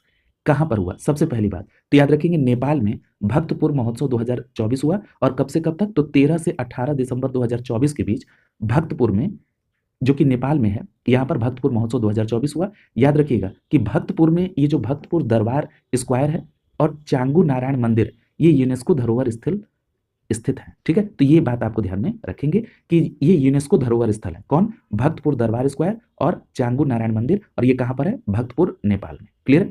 और भक्तपुर महोत्सव 2024 कहां पर? नेपाल में हुआ, 13 से 18 दिसंबर 2024 के बीच। अगला टॉपिक है 10वां अंतर्राष्ट्रीय हर्बल मेला 2024। ध्यान रखिएगा, सबसे पहली बात कि जो अंतर्राष्ट्रीय हर्बल मेला 2024 है, ये किस क्रम का था? तो याद रखेंगे ये 10वां अंतर्राष्ट्रीय हर्बल मेला 2024 था। आयोजन कहां हुआ? तो मध्य प्रदेश के भोपाल में। तो ध्यान रखिएगा 17 से 23 दिसंबर 2024 के बीच मध्य प्रदेश के भोपाल में 10वां अंतर्राष्ट्रीय हर्बल मेला 2024 हुआ। कहां पर? भोपाल में अंतर्राष्ट्रीय हर्बल मेला 2024 किस क्रम का था? 10वां। विषय क्या था? लघु वनोपज से महिला सशक्तिकरण। क्या विषय था? लघु वनोपज से महिला सशक्तिकरण। यह विषय किसका था? भोपाल में आयोजित 10वें अंतर्राष्ट्रीय हर्बल मेला 2024 का। अगला कराए विरासत साड़ी महोत्सव 2024। याद रखिएगा, ये जो विरासत साड़ी महोत्सव 2024 था, ये इसका तीसरा संस्करण था, जो नई दिल्ली में 15 से 28 दिसंबर 2024 के बीच आयोजित हुआ। तो ध्यान रखेंगे कि 15 से 28 दिसंबर 2024 के बीच तीसरा विरासत साड़ी महोत्सव 2024 नई दिल्ली में आयोजित हुआ। और इस कार्यक्रम में भारत की हथकरघा विरासत को प्रदर्शित किया गया। अगला जो टॉपिक है वो है 15वीं भारत यूएई संयुक्त आयोग की बैठक 2024। ध्यान रखिएगा सबसे पहले कि जो भारत और यूएई की संयुक्त आयोग की बैठक 2024 थी, ये किस क्रम की थी? तो ये 15वीं थी। और दूसरी बात, इसका आयोजन कहां पर हुआ? नई दिल्ली में। तो ध्यान रखेंगे 13 दिसंबर 2024 को नई दिल्ली में 15वीं भारत यूएई संयुक्त आयोग की बैठक 2024 आयोजित हुई। कहां पर? नई दिल्ली में 13 दिसंबर 2024 को। याद रखिएगा कि जो नई दिल्ली में 15वीं भारत यूएई संयुक्त आयोग की बैठक हुई 2024, इसमें भारत की तरफ से भारत के विदेश मंत्री डॉक्टर एस जयशंकर और यूएई के विदेश मंत्री शेख अब्दुल्ला बिन जायद अल नाहयान ने इसमें सह अध्यक्षता की। तो ध्यान रखिएगा, यूएई के विदेश मंत्री का नाम क्या है? शेख अब्दुल्ला बिन जायद अल नाहयान। ठीक है, अगला देखिए, पूछ रहा है कि 100वां तानसेन संगीत समारोह 2024 कहां पर हुआ? तो सबसे पहली बात ये याद रखिएगा कि जो तानसेन संगीत समारोह 2024 था, ये किस क्रम का था? 100वां। ठीक है, और इसीलिए महत्वपूर्ण भी होगा। और इसका आयोजन कहां पर हुआ? तो याद रखेंगे ग्वालियर, मध्य प्रदेश में। किसके द्वारा हुआ? तो मध्य प्रदेश की जो संस्कृति विभाग है, इसके द्वारा ग्वालियर, मध्य प्रदेश में 15 से 19 दिसंबर 2024 के बीच 100वां तानसेन संगीत समारोह 2024 का आयोजन किया। कहां पर? ग्वालियर, मध्य प्रदेश में 15 से 19 दिसंबर 2024 के बीच। याद रखिएगा, इस समारोह में गिनीज वर्ल्ड रिकॉर्ड भी दर्ज हुआ। ये रिकॉर्ड 9 वाद्य यंत्रों को लगातार 9 मिनट तक बजाकर बनाए रखा गया। ठीक है, तो याद रखेंगे 9 वाद्य यंत्रों को लगातार 9 मिनट तक बजाकर रखा गया। और याद रखिएगा, इसमें 536 पुरुष और महिला कलाकारों ने भाग लिया। क्लियर? तो ये बात ध्यान में रखेंगे। अगला देखिए, पूछ रहा है कि 9वां जो भारत थाईलैंड रक्षा संवाद 2024 था, ये कहां पर आयोजित हुआ? तो आप कहेंगे नई दिल्ली में। तो दो बातें आपको ध्यान में रखना है। सबसे पहली बात ये ध्यान में रखना है कि जो भारत और थाईलैंड रक्षा संवाद 2024 था, ये किस क्रम का था? तो 9वां था। और 9वां भारत थाईलैंड रक्षा संवाद 2024 कहां पर आयोजित हुआ? तो नई दिल्ली में 12 दिसंबर 2024 को। क्लियर? अगला कह रहा है कि ऊर्जा एवं एआई पर वैश्विक सम्मेलन 2024 कहां पर हुआ? तो याद रखेंगे पेरिस, फ्रांस में 4 से 5 दिसंबर 2024 के बीच ऊर्जा एवं एआई पर वैश्विक सम्मेलन 2024 आयोजित हुआ। किसके द्वारा हुआ? तो याद रखेंगे अंतर्राष्ट्रीय ऊर्जा एजेंसी के द्वारा। तो अगर मैं पूरी बात को समराइज कर दूं तो आप कहेंगे कि अंतर्राष्ट्रीय ऊर्जा एजेंसी अर्थात आईईए के द्वारा पेरिस, फ्रांस में ऊर्जा एवं एआई पर वैश्विक सम्मेलन का आयोजन 4 से 5 दिसंबर 2024 के बीच हुआ। क्लियर? अगला देखिए, अगला टॉपिक है मुख्य सचिवों का चौथा राष्ट्रीय सम्मेलन। तो ध्यान रखिएगा, जो मुख्य सचिवों का चौथा राष्ट्रीय सम्मेलन था, ये कहां पर हुआ? नई दिल्ली में। कब से कब तक? तो 13 से 15 दिसंबर 2024 के बीच। तो याद रखेंगे 13 से 15 दिसंबर के बीच नई दिल्ली में जो मुख्य सचिवों का राष्ट्रीय सम्मेलन हुआ, ये किस क्रम का था? तो ये मुख्य सचिवों का चौथा राष्ट्रीय सम्मेलन 2024 था। इसका विषय क्या था? तो प्रमुख सचिव का जो चौथा राष्ट्रीय सम्मेलन 2024 नई दिल्ली में हुआ, इसका विषय था उद्यमिता, रोजगार और कौशल को बढ़ावा देना, जनसांख्यिकी लाभांश का लाभ उठाना। ठीक है, याद रखिएगा प्रधानमंत्री नरेंद्र मोदी ने इस मुख्य सचिवों के चौथे राष्ट्रीय सम्मेलन 2024 की अध्यक्षता की थी। किसने? पीएम मोदी ने। अगला जो टॉपिक है वो है डिफ्लेक्स 2024। याद रखिएगा ये जो डिफ्लेक्स 2024 है, इसका आयोजन कहां पर हुआ? तो याद रखेंगे यूएई के दुबई में। ठीक है, तो याद रखेंगे यूएई के दुबई में डिफ्लेक्स 2024 का आयोजन हुआ। और याद रखिएगा कि अंतरराष्ट्रीय फुटवेयर और चमड़ा प्रदर्शनी का चौथा संस्करण था ये। याद रखेंगे डिफ्लेक्स 2024 ये अंतरराष्ट्रीय फुटवेयर एवं चमड़ा प्रदर्शनी का चौथा संस्करण था, जो कि यूएई के दुबई में हुआ। और कब से कब तक हुआ? 10 से 12 दिसंबर 2024 के बीच। ठीक है, तो ये बात ध्यान रखेंगे डिफ्लेक्स 2024 क्या है? ये एक अंतरराष्ट्रीय फुटवेयर और चमड़ा प्रदर्शनी है, जो कि चौथा संस्करण था इसका, दुबई यूएई में हुआ। अगला करा है कि भारतीय भाषा उत्सव 2024। याद रखेंगे ये जो भारतीय भाषा उत्सव 2024 था, ये देश भर में 4 से 11 दिसंबर 2024 के बीच आयोजित हुआ। तो स्पष्ट याद रखेंगे 4 से 11 दिसंबर 2024 के बीच भारत में, पूरे देश में भारतीय भाषा उत्सव 2024 का आयोजन हुआ। और याद रखिएगा इस उत्सव का जो समापन समारोह है, ये कहां पर? नई दिल्ली में आयोजित हुआ। और इस वर्ष उत्सव का जो मुख्य विषय था वो क्या था? तो याद रखेंगे भाषाओं के माध्यम से एकता। ठीक है, तो याद रखेंगे भाषाओं के माध्यम से एकता विषय के साथ भारतीय भाषा उत्सव 2024 4 से 11 दिसंबर 2024 के बीच देश भर में आयोजित हुआ और इसका समापन समारोह नई दिल्ली में हुआ। अगला करा कि भारत रूस अंतर सरकारी आयोग की 21वीं बैठक 2024। ध्यान रखिएगा कि जो भारत रूस अंतर सरकारी आयोग की 21वीं बैठक 2024 थी, ये रूस के मास्को में आयोजित हुई। कब? 10 दिसंबर 2024 को। तो दो बातें याद रखेंगे कि भारत रूस अंतर सरकारी आयोग की कौन सी बैठक 2024 में? 21वीं बैठक। और कहां पर? रूस के मास्को में। कब हुआ? 10 दिसंबर 2024 को। याद रखिएगा महत्वपूर्ण इसलिए भी है क्योंकि भारत के रक्षा मंत्री राजनाथ सिंह और रूस के जो रक्षा मंत्री आंद्रे बेलासोव, इनके बीच इस बैठक की सह अध्यक्षता की गई। ठीक है, तो याद रखेंगे भारत रूस अंतर सरकारी आयोग की 21वीं बैठक रूस के मास्को में 10 दिसंबर 2024 को हुई, जिसमें भारतीय रक्षा मंत्री राजनाथ सिंह और रूस के रक्षा मंत्री आंद्रे बेलासोव इन्होंने मिलकर सह अध्यक्षता की। ठीक है, यहां पर एक बात और ध्यान रखिएगा कि आपसे प्रश्न इस तरह भी पूछा जा सकता है कि हाल ही में चर्चा में रहे आंद्रे बेलासोव कहाँ के रक्षा मंत्री? तो आप कहेंगे ये रूस के रक्षा मंत्री हैं, आंद्रे बेलासोव। ठीक है, तो ये बात ध्यान में रखिएगा। अगला प्रश्न देखिए, पूछ रहा है कि 25वां हॉर्नबिल फेस्टिवल 2024। तो ध्यान रखेंगे हॉर्नबिल फेस्टिवल 2024 किस क्रम का था? 25वां था। कहां पर आयोजित हुआ? नागालैंड में। इसका मुख्य विषय क्या था? तो याद रखेंगे कल्चरल कनेक्ट। ठीक है, क्या था? Cultural connect. तो याद रखेंगे और कब से कब तक हुआ? तो 1 से 10 दिसंबर 2024 के बीच। क्लियर है, तो याद रखेंगे 1 से 10 दिसंबर 2024 के बीच नागालैंड में 25वां, कौन सा? 25वां हॉर्नबिल फेस्टिवल 2024 हुआ। इसका विषय था कल्चरल कनेक्ट। क्लियर है, अगला है पहला भारत नेपाल पर्यटन बैठक 2024।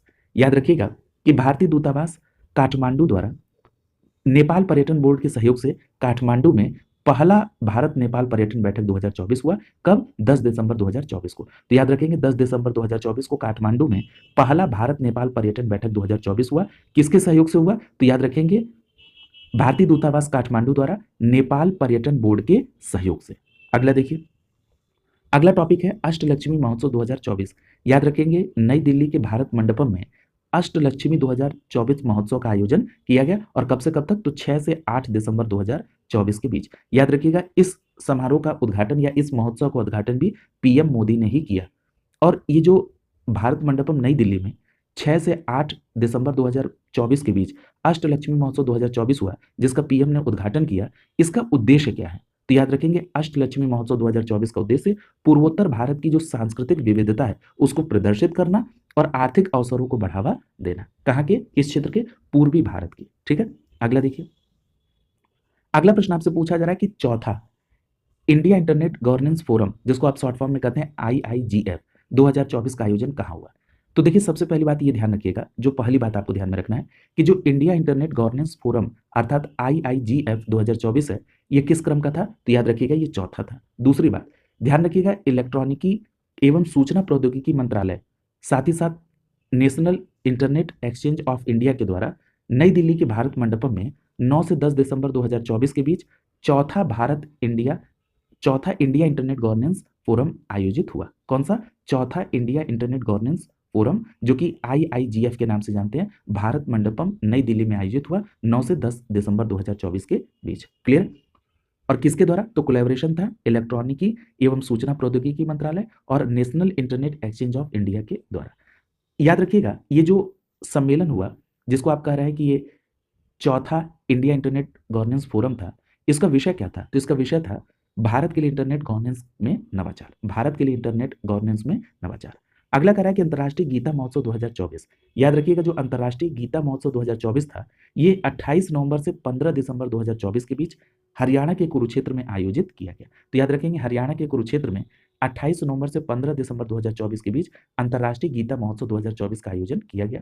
ये जो अंतर्राष्ट्रीय गीता महोत्सव है, इसे हरियाणा सरकार और कुरुक्षेत्र विकास बोर्ड के द्वारा 1989 से 1989 से आयोजित किया जा रहा है। क्लियर?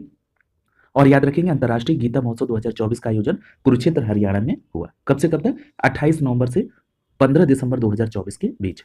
याद रखिएगा, इस वर्ष इस महोत्सव का जो भागीदार राज्य था वो कौन था? तो याद रखेंगे, अंतर्राष्ट्रीय गीता महोत्सव 2024 का भागीदार राज्य उड़ीसा था।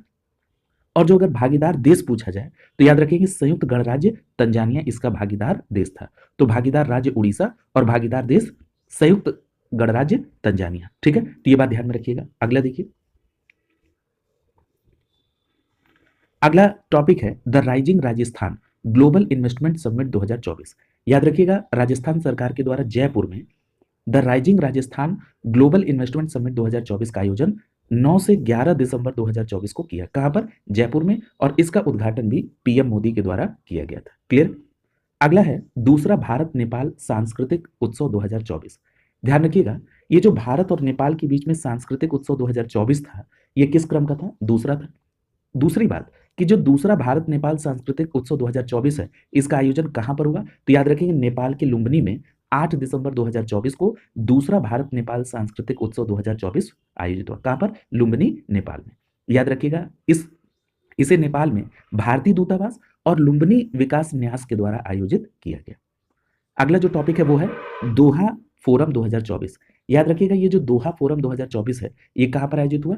तो 7 से 8 दिसंबर 2024 के बीच दोहा, कतर में आयोजित हुआ। ठीक है, तो याद रखेंगे, दोहा फोरम 2024 कहां पर? दोहा, कतर में, 7 और 8 दिसंबर 2024 के बीच। और इसका मुख्य विषय क्या था? The innovation imperative. क्या था? The innovation imperative. इंपरेटिव का मतलब होता है अनिवार्य। ठीक है, यानी कि इनोवेशन जो है वो क्या? अनिवार्य है। ठीक है, तो याद रखेंगे, दोहा फोरम 2024 जो कि दोहा, कतर में आयोजित हुआ 7 से 8 दिसंबर को, इसका मुख्य विषय था द इनोवेशन इंपरेटिव। अगला टॉपिक है भारतीय एरोस्पेस मेडिसिन सोसाइटी, जिसको शॉर्ट फॉर्म में कहते हैं ISAM। इसकी 63वीं वार्षिक सम्मेलन 2024 कहां पर आयोजित किया गया? स्पष्ट रूप से याद रखेंगे कि जो भारतीय एरोस्पेस मेडिसिन सोसाइटी है अर्थात ISAM, इसका कौन सा सम्मेलन 2024 में हुआ? 63वां। और कहां पर हुआ? तो कर्नाटक के बेंगलुरु में 5 से 7 दिसंबर 2024 के बीच। और इसका मुख्य विषय क्या था? तो याद रखिएगा, इसका मुख्य विषय था सह कार्यम कुर्वन्तु शोधम। क्या इसका विषय था? सह कार्यम कुर्वन्तु शोधम। ठीक है, तो याद रखेंगे, सह कार्यम कुर्वन्तु शोधम विषय के साथ कर्नाटक के बेंगलुरु में भारतीय एरोस्पेस मेडिसिन सोसाइटी अर्थात ISAM का 63वां वार्षिक सम्मेलन 5 से 7 दिसंबर 2024 के बीच आयोजित हुआ। अगला जो टॉपिक है वो है 29वां CII भागीदार शिखर सम्मेलन 2024। याद रखेंगे, 29वां CII भागीदार शिखर सम्मेलन 2024 नई दिल्ली में हुआ। कब से कब तक? 2 से 3 दिसंबर 2024 के बीच। और इसका विषय क्या था? प्रगति के लिए भागीदारी। ठीक है, तो याद रखेंगे, प्रगति के लिए भागीदारी विषय के साथ 2 से 3 दिसंबर 2024 के बीच नई दिल्ली में 29वां CII भागीदार शिखर सम्मेलन 2024 आयोजित हुआ। क्लियर? किस क्रम का था? ये 19वां CII भागीदार शिखर सम्मेलन 2024 था। क्लियर? अगला देखिए, अगला टॉपिक है कि जो 14वां एशियाई ओशिनिया मौसम विज्ञान उपग्रह उपयोगकर्ता सम्मेलन है, इसको शॉर्ट फॉर्म में क्या कहते हैं? AOMSUC 2024। स्पष्ट रूप से ध्यान रखिएगा कि जो एशिया ओशिनिया मौसम विज्ञान उपग्रह उपयोगकर्ता सम्मेलन है, ये किस क्रम का है? 14वां है। यानी आप ये कहेंगे कि 14वां AOMSUC 2024। ठीक है, और इसका आयोजन कहां पर हुआ? तो याद रखेंगे, ये नई दिल्ली में आयोजित हुआ। और किसके द्वारा? तो भारत मौसम विज्ञान विभाग अर्थात IMD के द्वारा। कब से कब तक? तो 2 से 7 दिसंबर 2024 के बीच। ठीक है, अगला देखिए महत्वपूर्ण है महाबोधि उत्सव 2024। याद रखिएगा, मध्य प्रदेश के यूनेस्को विश्व विरासत स्थल सांची स्तूप, ये सांची में आयोजित हुआ। ये कहां पर? महाबोधि महोत्सव 2024। तो ध्यान रखिएगा, महाबोधि महोत्सव 2024 सांची स्तूप यानी स्तूप रोड सांची में आयोजित हुआ। और आपको पता है कि मध्य प्रदेश का ये यूनेस्को विश्व विरासत स्थल में शामिल है सांची स्तूप। और ये जो महाबोधि महोत्सव 2024 था, ये कब से कब तक हुआ? तो 30 नवंबर से 1 दिसंबर 2024 के बीच। और याद रखिएगा कि जो सांची में महाबोधि महोत्सव 2024 हुआ, इसका उद्घाटन किसने किया? तो याद रखेंगे केंद्रीय मंत्री किरेन रिजिजू ने इसका उद्घाटन किया। अगला जो टॉपिक है वो है 59वां अखिल भारतीय पुलिस महानिरीक्षक सम्मेलन 2024। यहां से भी पूर्व में प्रश्न पूछा गया है। आयोजन कहां पर हुआ? उड़ीसा के भुवनेश्वर में। क्लियर है? तो स्पष्ट रूप से याद रखेंगे कि उड़ीसा के भुवनेश्वर में 59वां, कौन सा? 59वां 59 59वां अखिल भारतीय पुलिस महानिरीक्षक सम्मेलन 2024 हुआ। कहां पर? उड़ीसा के भुवनेश्वर में। और कब से कब तक? तो 29 नवंबर से 1 दिसंबर 2024 के बीच। तो स्पष्ट रूप से याद रखेंगे, ये बहुत इंपॉर्टेंट है कि 29 नवंबर से 1 दिसंबर 2024 के बीच भुवनेश्वर उड़ीसा में 59वां अखिल भारतीय पुलिस महानिरीक्षक सम्मेलन 2024 आयोजित हुआ। ठीक है, अगला जो टॉपिक है वो है 10वां अंतरराष्ट्रीय पारंपरिक और पूरक चिकित्सा सम्मेलन। इसको शॉर्ट फॉर्म में कहते हैं इंट्राकॉम 2024। क्या कहेंगे? इंट्राकॉम 2024। तो ध्यान रखिएगा, ये जो अंतरराष्ट्रीय पारंपरिक और पूरक चिकित्सा सम्मेलन है 2024, ये किस क्रम का है? 10वां। ठीक है, तो याद रखेंगे 10वां अंतरराष्ट्रीय पारंपरिक और पूरक चिकित्सा सम्मेलन 2024, जिसको इंट्राकॉम 2024 कह रहे हैं, इसका आयोजन कहां पर हुआ? तो याद रखेंगे मलेशिया में हुआ। कब से कब तक? तो 27 और 28 नवंबर 2024 के बीच। तो याद रखेंगे 27 और 28 नवंबर 2024 के बीच मलेशिया में 10वां अंतरराष्ट्रीय पारंपरिक और पूरक चिकित्सा सम्मेलन अर्थात इंट्राकॉम 2024 का आयोजन हुआ। कहां पर? मलेशिया में। अगला जो टॉपिक है वो है 8वां इंडिया आइडियाज कॉन्क्लेव 2024। ध्यान रखिएगा, ये बात तो स्पष्ट हो गई कि इंडिया आइडियाज कॉन्क्लेव 2024 ये किस क्रम का था? 8वां। दूसरी बात, ये जो 8वां इंडिया आइडियाज कॉन्क्लेव 2024 था, ये कहां पर आयोजित हुआ? तो कर्नाटक के बेंगलुरु में। फिर ये प्रश्न उठेगा कि जो कर्नाटक के बेंगलुरु में 8वां इंडिया आइडियाज कॉन्क्लेव 2024 हुआ, ये किसके द्वारा आयोजित हुआ? तो याद रखेंगे इंडिया फाउंडेशन के द्वारा आयोजित हुआ। और ये 8वां इंडिया आइडियाज कॉन्क्लेव 2024 22 और से 24 नवंबर 2024 के बीच हुआ। अब ये प्रश्न उठेगा कि जो 8वां इंडिया आइडियाज कॉन्क्लेव 2024 था, इसका विषय क्या था? तो याद रखेंगे इसका विषय क्या था? Building brand Bharat, imaging India's decade. ठीक है, तो याद रखेंगे building brand Bharat, imagining India's decade. ठीक है, ये किसका विषय है? 8वां इंडिया आइडियाज कॉन्क्लेव 2024 का, building brand Bharat, imagining India's decade. Clear है? अगला देखिए, अगला जो टॉपिक है वो है वैश्विक खाद्य सुरक्षा शिखर सम्मेलन 2024। याद रखिएगा 26 और 27 नवंबर 2024 को यूएई के अबू धाबी में वैश्विक खाद्य सुरक्षा सम्मेलन 2024 का आयोजन हुआ। तो वैश्विक खाद्य सुरक्षा शिखर सम्मेलन 2024 ये यूएई के अबू धाबी में आयोजित हुआ 26 और 27 नवंबर 2024 को। और इसका विषय क्या था? इसका विषय है टुगेदर फॉर ह्यूमैनिटी। ठीक है, क्या है? Together for humanity. तो याद रखेंगे टुगेदर फॉर ह्यूमैनिटी विषय के साथ यूएई की अबू धाबी में वैश्विक खाद्य सुरक्षा शिखर सम्मेलन 2024 का आयोजन 26 और 27 नवंबर 2024 को हुआ। कहां पर? अबू धाबी में। अगला जो टॉपिक है वो है चौथा डिजिटल भारत समिट 2024। सबसे पहली बात तो ये ध्यान रखिएगा कि जो डिजिटल भारत समिट 2024 था, ये किस क्रम का था? चौथावां। और दूसरी बात, ये जो चौथा डिजिटल भारत समिट 2024 था, इसका आयोजन कहां हुआ? तो याद रखेंगे 29 नवंबर 2024 को नई दिल्ली में चौथा डिजिटल भारत समिट 2024 आयोजित हुआ। अब ये प्रश्न उठेगा कि जो नई दिल्ली में चौथा डिजिटल भारत समिट 2024 हुआ, इसका विषय क्या था? तो याद रखिएगा इसका विषय था empowering a digital India, innovations for a smart future. ठीक है, तो याद रखेंगे empowering a digital India, innovations for a smart future विषय के साथ नई दिल्ली में चौथा डिजिटल भारत समिट 2024 आयोजित किया गया। क्लियर? तो ये ध्यान में रखिएगा। अगला देखिए, अब देखिए ये टॉपिक यहाँ पर कंप्लीट हो गया। अब यहाँ पर अगला जो टॉपिक है वो क्या है? संधि और समझौते से संबंधित। ठीक है, अब संधि और समझौते में जो इसमें पहला दिया गया है वो है उत्तर प्रदेश सरकार और यामानाशी प्रांत के मध्य समझौता। सबसे पहली बात तो ये यामानाशी प्रांत कहां पर है? तो याद रखिएगा जापान में। उत्तर प्रदेश सरकार और जापान के यामानाशी प्रांत के बीच औद्योगिक सहयोग, पर्यटन और व्यावसायिक शिक्षा के क्षेत्र में सहयोग को बढ़ावा देने के लिए समझौते ज्ञापन पर हस्ताक्षर 23 दिसंबर 2024 को हुआ। अब इसमें प्रश्न को आपको 2-3 तरीके से घुमा के पूछ सकता है। आपसे ये भी पूछ सकता है कि 23 दिसंबर 2024 को उत्तर प्रदेश सरकार ने किस देश के साथ समझौता किया? तो आप कह देंगे जापान के साथ। या पूछ देगा यामानासी प्रांत किस देश से संबंधित है, जहां पर उत्तर प्रदेश सरकार ने 23 दिसंबर 2024 को समझौता किया? तो आप कह देंगे जापान में है यामानासी प्रांत। क्लियर? या ये भी पूछ सकता है कि उत्तर प्रदेश सरकार और जापान के यामानासी प्रांत के बीच किन क्षेत्र में सहयोग पर हस्ताक्षर हुए? तो याद रखेंगे औद्योगिक सहयोग, पर्यटन और व्यवसाय। औद्योगिक सहयोग, पर्यटन और व्यावसायिक शिक्षा। ठीक है? अगला देखिए।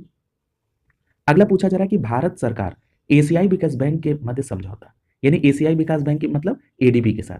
याद रखिएगा दोनों देश मतलब भारत सरकार और एडीबी के बीच में भारत की जलवायु प्रतिबद्धताओं के अनुरूप हरित और संपोषित बुनियादी ढांचा परियोजना के सहयोग के लिए $500 मिलियन के ऋण समझौते पर हस्ताक्षर हुए। अब यहीं से प्रश्न बनना शुरू होगा। क्या बनेगा?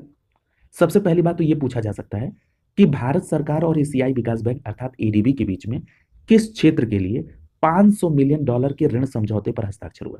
तो आप क्या कहेंगे कि भारत की जलवायु प्रतिबद्धताओं के अनुरूप हरित और संपोषी बुनियादी ढांचा परियोजना के सहयोग के लिए। क्लियर? तो ये बात स्पष्ट हो गई ना कि भारत में हरित एवं संपोषित बुनियादी ढांचा परियोजना के सहयोग के लिए $500 मिलियन के ऋण समझौते पर हस्ताक्षर हुए। किसके बीच? भारत और एडीबी के बीच, यानी भारत और एशियाई विकास बैंक के बीच। ठीक है? कितने का ऋण समझौता हुआ? $500 मिलियन। ये भी प्रश्न पूछा जा सकता है। ठीक है? तो इसको ध्यान में रखेंगे। और ये समझौता हुआ था 20 दिसंबर 2024 को। याद रखिएगा ये ऋण, ये जो कर्ज है, ये सॉवरेन गारंटी के साथ India infrastructure finance company limited को प्रदान किया गया। ठीक है? तो ये बात ध्यान में रखेंगे, India infrastructure finance company limited को ये ऋण जो है सॉवरेन गारंटी के साथ प्रदान किया गया। ठीक है? अगला देखिए। अगला जो प्रश्न आपसे पूछा जा रहा है, अगला जो टॉपिक है वो है कि रक्षा मंत्रालय और लार्सन एंड टूब्रो लिमिटेड के मध्य अनुबंध हुआ है। यानी सबसे पहली बात तो ये ध्यान रखिएगा, एक बार ये इसका फुल फॉर्म भी पूछा था, किसका? एल एंड टी का। तो याद रखेंगे एल एंड टी का फुल फॉर्म क्या है? Larsen and Toubro limited. तो ये बात स्पष्ट होगी कि एल एंड टी का फुल फॉर्म क्या है? Larsen and Toubro limited. तो ध्यान रखिएगा रक्षा मंत्रालय और एल एंड टी के बीच में एक समझौता हुआ। क्या हुआ? कि भारतीय सेना के लिए K9 वज्र टी स्वचालित ट्रेंड आर्टिलरी गन खरीदने का। ठीक है? कौन सा गन है? K9 वज्र टी। ये स्वचालित ट्रेंड आर्टिलरी गन है और इसको खरीदने के लिए L&T और भारत सरकार के रक्षा मंत्रालय के बीच में समझौते ज्ञापन पर हस्ताक्षर हुए। और ये खरीद कितने की है? तो याद रखेंगे 7,628.70 करोड़ रुपए की। कितने? 7,628.70 करोड़ रुपए की। क्लियर है? और ये हस्ताक्षर कब हुए? 20 दिसंबर 2024 को।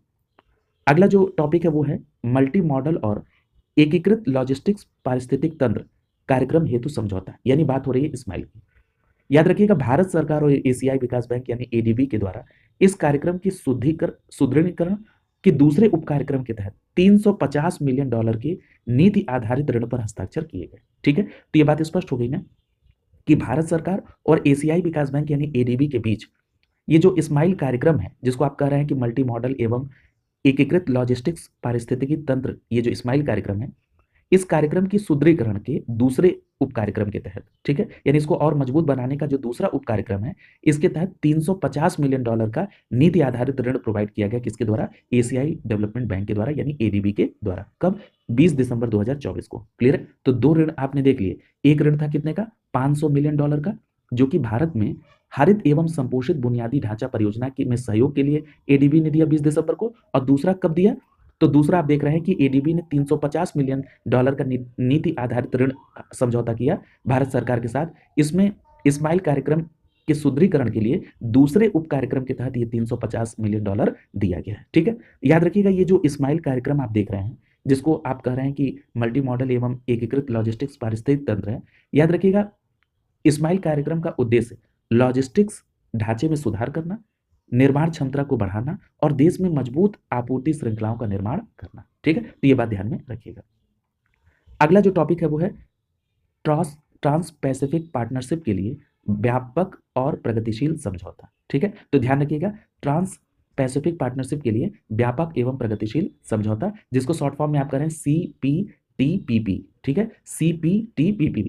अब ये ध्यान रखिएगा कि यूनाइटेड किंगडम आधिकारिक तौर पर इस समझौते में शामिल होने वाला 12वां देश बन गया है। ठीक है? तो ये बात स्पष्ट हो गई ना कि जो ट्रांस पैसिफिक पार्टनरशिप के लिए व्यापक और प्रगतिशील समझौता है, जिसको शॉर्ट फॉर्म में क्या कहते हैं, CPTPP। ठीक है, इस समझौते में आधिकारिक तौर पर शामिल होने वाला देश कौन सा है, यूनाइटेड किंगडम, पहली बात। और यूके इसमें किस शामिल होने वाला कौन सा देश बन गया, 12वां देश। ठीक है, तो याद रखिएगा यूके 12वां देश बन गया CPTPP समझौते के तहत, यानी ट्रांस पैसिफिक पार्टनरशिप के लिए व्यापार और प्रगतिशील समझौता। ठीक है, तो ये बात ध्यान में रखिएगा। अगला देखिए, अगर हम बात कर लें कि ये जो समझौता है CPTPP का, इसमें जो अन्य 11 देश हैं उनके नाम क्या हैं, तो इसमें याद रखिएगा इसमें ऑस्ट्रेलिया है, ब्रुनेई है, कनाडा है, चिली है, जापान है, मलेशिया है, मैक्सिको है, न्यूजीलैंड है, पेरू है, सिंगापुर है और वियतनाम है। ये प्रश्न वन लाइनर पार्ट में भी था, उसमें भी मैंने डिटेल डिस्कस आपसे किया है। याद रखिएगा 2018 में इसकी स्थापना के बाद शामिल होने वाले यूके ये पहला देश है। दूसरी बात, इसमें शामिल होने वाला पहला यूरोपीय देश है। ठीक है, तो ये बात आपको ध्यान में रखना है। ये अगला जो है वो है महाराष्ट्र सतत जलवायु सहनीय तटीय संरक्षण और प्रबंधन परियोजना के लिए ऋण समझौता। अब ये किसके बीच हुआ, तो याद रखिएगा ये भी एशियाई विकास बैंक के साथ हुआ। तो ध्यान रखेंगे भारत सरकार और एशियाई विकास बैंक यानी एडीबी के बीच कितने का, $42 मिलियन का ऋण समझौता हस्ताक्षर हुआ। कब, 19 दिसंबर 2024 के लिए। और ये जो $42 मिलियन का समझौता हुआ एडीबी के साथ, ये किस लिए हुआ, तो याद रखेंगे महाराष्ट्र सतत जलवायु सहनीय तटीय संरक्षण एवं प्रबंधन परियोजना के लिए। कितने का है, $42 मिलियन। तो देखिए आपने कितने यहाँ पर एडीबी के साथ समझौते देखे, जरा इसको रिकॉल करिए। तो सबसे पहला तो आपने $500 मिलियन का एक ऋण समझौता देखा जो भारत सरकार और एशियाई विकास बैंक के बीच में हुआ। किस उद्देश्य के लिए था, तो हरित एवं संपोषित बुनियादी ढांचा परियोजना में सहयोग के लिए। और ये किसको दिया गया, तो आपने पढ़ा था India infrastructure finance company limited को। दूसरा आपने जो सहयोग देखा वो देखा $350 मिलियन का। और ये किस लिए था, तो ये इस्माइल कार्यक्रम जो था इसके लिए ये दिया गया था, यानी उसको सुदृढ़ करने के लिए जो दूसरा उप कार्यक्रम है उसके लिए $350 मिलियन दिया गया था। ठीक है, और वो कार्यक्रम क्या था, इस्माइल कार्यक्रम था, यानी मल्टी मॉडल एवं एकीकृत लॉजिस्टिक्स पारिस्थितिकी तंत्र। ठीक है, तो ये 2 हो गए। इसके बाद अभी आपने देखा कि $42 मिलियन का एक ऋण समझौता एडीबी और भारत सरकार के बीच हुआ, जो कि महाराष्ट्र सतत जलवायु सहनीय तटीय संरक्षण और प्रबंधन परियोजना के लिए समझौता है। तो इसको याद रखेंगे। अगला देखिए, अगला जो टॉपिक है वो है मेघालय में जलवायु अनुकूलन समुदाय आधारित जल संचयन परियोजना के लिए ऋण समझौता। याद रखिएगा इस परियोजना के लिए भारत सरकार और फिर से एशियाई विकास बैंक यानी एडीबी के बीच में कितने का, $50 मिलियन का ऋण समझौता हुआ 5 दिसंबर 2024 को। तो याद रखेंगे $50 मिलियन का ऋण समझौता 5 दिसंबर 2024 को एडीबी और भारत सरकार के बीच किस लिए हुआ, तो याद रखेंगे मेघालय में। कहां पर, मेघालय में जलवायु अनुकूलन समुदाय आधारित जल संचयन परियोजना के लिए। ठीक है, तो ये बात ध्यान में रखिएगा। और एक बात और याद रखिएगा कि इस परियोजना के तहत मेघालय के 12 जिलों में 532 छोटे जल भंडारण स्थलों का निर्माण होगा और किसानों को भरोसेमंद सिंचाई सुविधा प्रदान करने के लिए 3000 हेक्टेयर कमान क्षेत्र का विकास किया जाएगा। ठीक है, और याद रखिएगा इसके अतिरिक्त जो गारो खासी और जैंतिया क्षेत्र है, यहाँ पर जलवायु संबंधित आंकड़ों के एकत्रीकरण और उनकी निगरानी के लिए 50 मौसम केंद्र भी स्थापित किए जाएंगे। ठीक है, अगला देखिए, अगला जो टॉपिक है वो है भारत की बागवानी में पौध स्वास्थ्य प्रबंधन को बढ़ावा देने के लिए समझौता।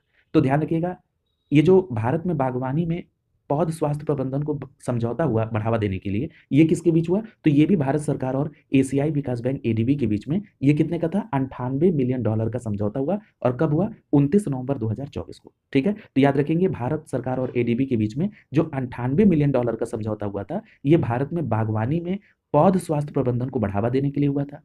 अगर कहा जाए $50 मिलियन का समझौता 5 दिसंबर को, तो वो मेघालय में जलवायु अनुकूलन सामुदायिक आधारित जो जल संचयन परियोजना थी उसके लिए था। ठीक है, तो ये सभी ध्यान में रखिएगा, यहां से एक प्रश्न निश्चित रूप से आना है। ठीक है, इस तरह के टॉपिक से।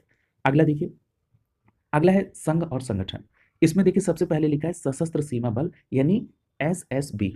याद रखिएगा पश्चिम बंगाल के सिलीगुड़ी में, कहां पर, पश्चिम बंगाल के सिलीगुड़ी में 61वां स्थापना दिवस मनाया गया। कब, 20 दिसंबर 2024 को। तो ये बात स्पष्ट हो गई ना कि जो सशस्त्र सीमा बल है इन्होंने अपना 2024 में कौन सा स्थापना दिवस मनाया, 61वां स्थापना दिवस मनाया। कब मनाया, 20 दिसंबर 2024 को। कहां पर, पश्चिम बंगाल के सिलीगुड़ी में। ठीक है, याद रखिएगा स्थापना समारोह में गृह मंत्री और जो सहकारिता मंत्री भी है अमित शाह ये उपस्थित थे। ठीक है, तो ये बात ध्यान में रखिएगा।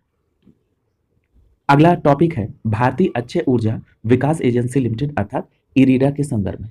ध्यान रखिएगा जी ये जो इरेडा कंपनी है इसने 14वें PSE उत्कृष्टता पुरस्कार समारोह में 3 पुरस्कारों से इसे सम्मानित किया गया है। क्लियर? तो याद रखेंगे भारतीय अक्षय ऊर्जा विकास एजेंसी लिमिटेड अर्थात इरेडा को 14वें PSE उत्कृष्टता समारोह में 3 पुरस्कार मिले हैं। क्लियर? और ये कब हुआ? 23 दिसंबर 2024 को। याद रखिएगा इस कंपनी ने कॉर्पोरेट गवर्नेंस और कॉर्पोरेट सामाजिक उत्तरदायित्व एवं निरंतरता में मिनी रत्न श्रेणी में गोल्ड अवार्ड प्राप्त किया। क्लियर? और याद रखिएगा इसके अलावा कंपनी को ऑपरेशनल परफॉर्मेंस एक्सीलेंस के लिए सिल्वर अवार्ड मिला था। क्लियर? तो ये बात आपको ध्यान में रखनी है। अगला कह रहा है कि संयुक्त राष्ट्र शांति निर्माण आयोग, ध्यान रखिएगा भारत वर्ष 2025-26 के कार्यकाल के लिए इस आयोग में पुनः चुना गया है। और ये जो आयोग है संयुक्त राष्ट्र शांति निर्माण आयोग, याद रखिएगा ये आयोग एक अंतर सरकारी सलाहकार निकाय है। इसकी स्थापना 2005 में की गई थी। और याद रखिएगा कि भारत 2025-26 के कार्यकाल के लिए फिर से इस आयोग अर्थात संयुक्त राष्ट्र शांति निर्माण आयोग में पुनः चुना गया। ठीक है, तो याद रखिएगा और इसकी स्थापना 2005 में। अगला जो टॉपिक है वो है विधि और न्याय से संबंधित। इसमें सबसे पहला दिया गया है कि तेलंगाना भू भारती अधिनियम 2024। याद रखिएगा तेलंगाना भू भारती का मतलब भूमि अधिकारों का अभिलेख से संबंधित है। तो याद रखिएगा तेलंगाना भू भारती अधिनियम 2024 को राज्यपाल महोदय के द्वारा 3 जनवरी 2025 को मंजूरी दी गई। अब ये प्रश्न उठता है कि ये जो तेलंगाना भू भारती अधिनियम 2024 है इसका उद्देश्य क्या है? तो याद रखिएगा इसका उद्देश्य है कि तेलंगाना राज्य में भू सुधार को बढ़ावा देना और किसानों को भूमि अधिकारों को सुरक्षित रखना। ठीक है, तो याद रखेंगे तेलंगाना राज्य में भूमि सुधारों को बढ़ावा देने और किसानों को भूमि अधिकारों को उनके सुरक्षित करने के लिए ये तेलंगाना भू भारती अधिनियम 2024 आया, जिसको राज्यपाल ने 3 जनवरी 2025 को मंजूरी दी। अगला देखिए, अब यहां पर एक बात और ध्यान रखिएगा कि आपने ये जो देखा जो तेलंगाना में ये नया आया, इसमें धरणी पोर्टल का नाम बदलकर ROR पोर्टल या भू भारती पोर्टल करने का प्रस्ताव है। ठीक है, तो याद रखेंगे जो धरणी पोर्टल है इसका नाम बदलकर या तो भू भारती किया जाएगा या ROR पोर्टल किया जाएगा, ये पहली बात। और इसके अंतर्गत भूमि धारकों को प्रत्येक भूखंड के लिए एक विशिष्ट पहचान संख्या भूधर प्रदान किया जाएगा जो आधार संख्या के समान होगी। और तीसरी बात इसमें क्या है कि भूमि विवादों एवं शिकायतों के समाधान के लिए न्यायाधिकरणों की स्थापना का भी प्रस्ताव इसमें है। ठीक है, अगला जो है वो है आपदा प्रबंधन संशोधन विधेयक 2024। ये बहुत महत्वपूर्ण है, ध्यान रखिएगा 12 दिसंबर 2024 को लोकसभा में आपदा प्रबंधन संशोधन विधेयक 2024 पारित हो गया। कब? 12 दिसंबर 2024 को लोकसभा से आपदा प्रबंधन संशोधन विधेयक 2024। अब ये प्रश्न ये उठ रहा है कि जो आपदा प्रबंधन संशोधन विधेयक 2024 है ये किसमें संशोधन करेगा? तो याद रखेंगे आपदा प्रबंधन अधिनियम 2005 में। किसमें करेगा? आपदा प्रबंधन अधिनियम 2005 में। यहां पर एक बात और याद रखिएगा, ये जो आपदा प्रबंधन संशोधन विधेयक 2024 है इस विधेयक में राष्ट्रीय आपदा प्रबंधन प्राधिकरण यानी NDMA और राज्य आपदा प्रबंधन प्राधिकरण अर्थात SDMA को क्रमशः राष्ट्रीय और राज्य स्तरीय आपदा योजनाएं तैयार करने का अधिकार दिया गया है। ठीक है, तो ये बात तो स्पष्ट हो गई। यहां पर एक बात और ध्यान रखिएगा कि राज्य सरकार को राजधानी और नगर निगम वाले शहरों के लिए एक अलग शहरी आपदा प्रबंधन प्राधिकरण बनाने और राज्य आपदा प्रतिक्रिया बल यानी SDRF गठित करने का अधिकार देने का भी प्रावधान है। किसकी बात हो रही है? जो आपदा प्रबंधन संशोधन विधेयक 2024 आया है जिसके तहत आपदा प्रबंधन अधिनियम 2005 में संशोधन किया गया है। अब देखिए अगला इसमें क्या प्रावधान है कि मौजूदा निकायों जैसे राष्ट्रीय संकट प्रबंधन समिति यानी NCMC या उच्च स्तरीय समिति यानी HLC को वैधानिक दर्जा प्रावधान कर उनको वैधानिक दर्जा देने का भी प्रावधान किया गया है। ठीक है, तो ये बात स्पष्ट हो गई। अगला देखिए, इसमें जो सबसे महत्वपूर्ण बात आपको ध्यान में रखनी है, ये पूछा जा सकता है कि आपदा प्रबंधन संशोधन विधेयक 2024 के तहत किस अधिनियम में परिवर्तन होगा? तो याद रखेंगे आपदा प्रबंधन अधिनियम 2005 में। ठीक है, और इसको लोकसभा से कब पारित हुआ? 12 दिसंबर 2024 को। अगला जो टॉपिक है वो है रेल संशोधन विधेयक 2024। याद रखिएगा ये जो रेल संशोधन विधेयक 2024 है ये 11 दिसंबर 2024 को लोकसभा से पारित हुआ। और इसमें भी बहुत महत्वपूर्ण बात कि जो रेल संशोधन विधेयक 2024 है इस विधेयक के माध्यम से भारतीय रेल अधिनियम 1890 और भारतीय रेल बोर्ड अधिनियम 1905 का निरसन किया गया है। ठीक है, तो ये बात स्पष्ट हो गई ना कि जो रेल संशोधन विधेयक 2024 है इसके माध्यम से किसका निरसन किया गया? तो याद रखेंगे भारतीय रेल अधिनियम 1890, भारतीय रेल अधिनियम 1890 और भारतीय रेल बोर्ड अधिनियम 1905 का निरसन किया गया। ठीक है, याद रखिएगा इसके अधीन रेल बोर्ड का नाम एक निकाय का उसे प्रदत्त शक्तियों का प्रयोग करने और उसे सौंपे गए कृत्यों का निर्वहन करने के लिए गठन किया जाएगा।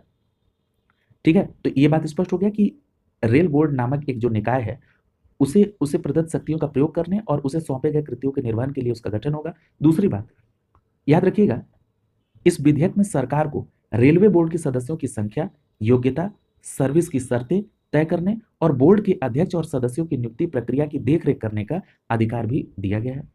और अगला जो प्रावधान है कि यात्री किराए को तर्कसंगत बनाने, माल ढुलाई में सुधार और निजी भागीदारी के माध्यम से राजस्व बढ़ाने का भी प्रस्ताव है। ठीक है, किसमें ये बात हो रही है? रेल संशोधन विधेयक 2024, जो किसको निश्चित करेगा? भारतीय रेल अधिनियम 1890 और भारतीय रेल बोर्ड अधिनियम 1905 को।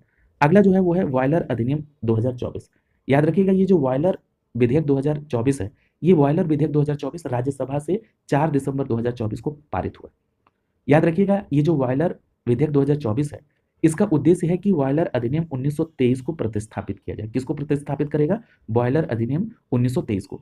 याद रखिएगा, इस विधेयक में बॉयलर अधिनियम 1923 के अधिकांश प्रावधान को यथावत भी रखा गया है। ठीक है, तो ये बात स्पष्ट हो गई ना कि बॉयलर विधेयक 2024 किसको प्रतिस्थापित करेगा? बॉयलर अधिनियम 1923 को, और राज्यसभा से 4 दिसंबर 2024 को ये पारित हुआ।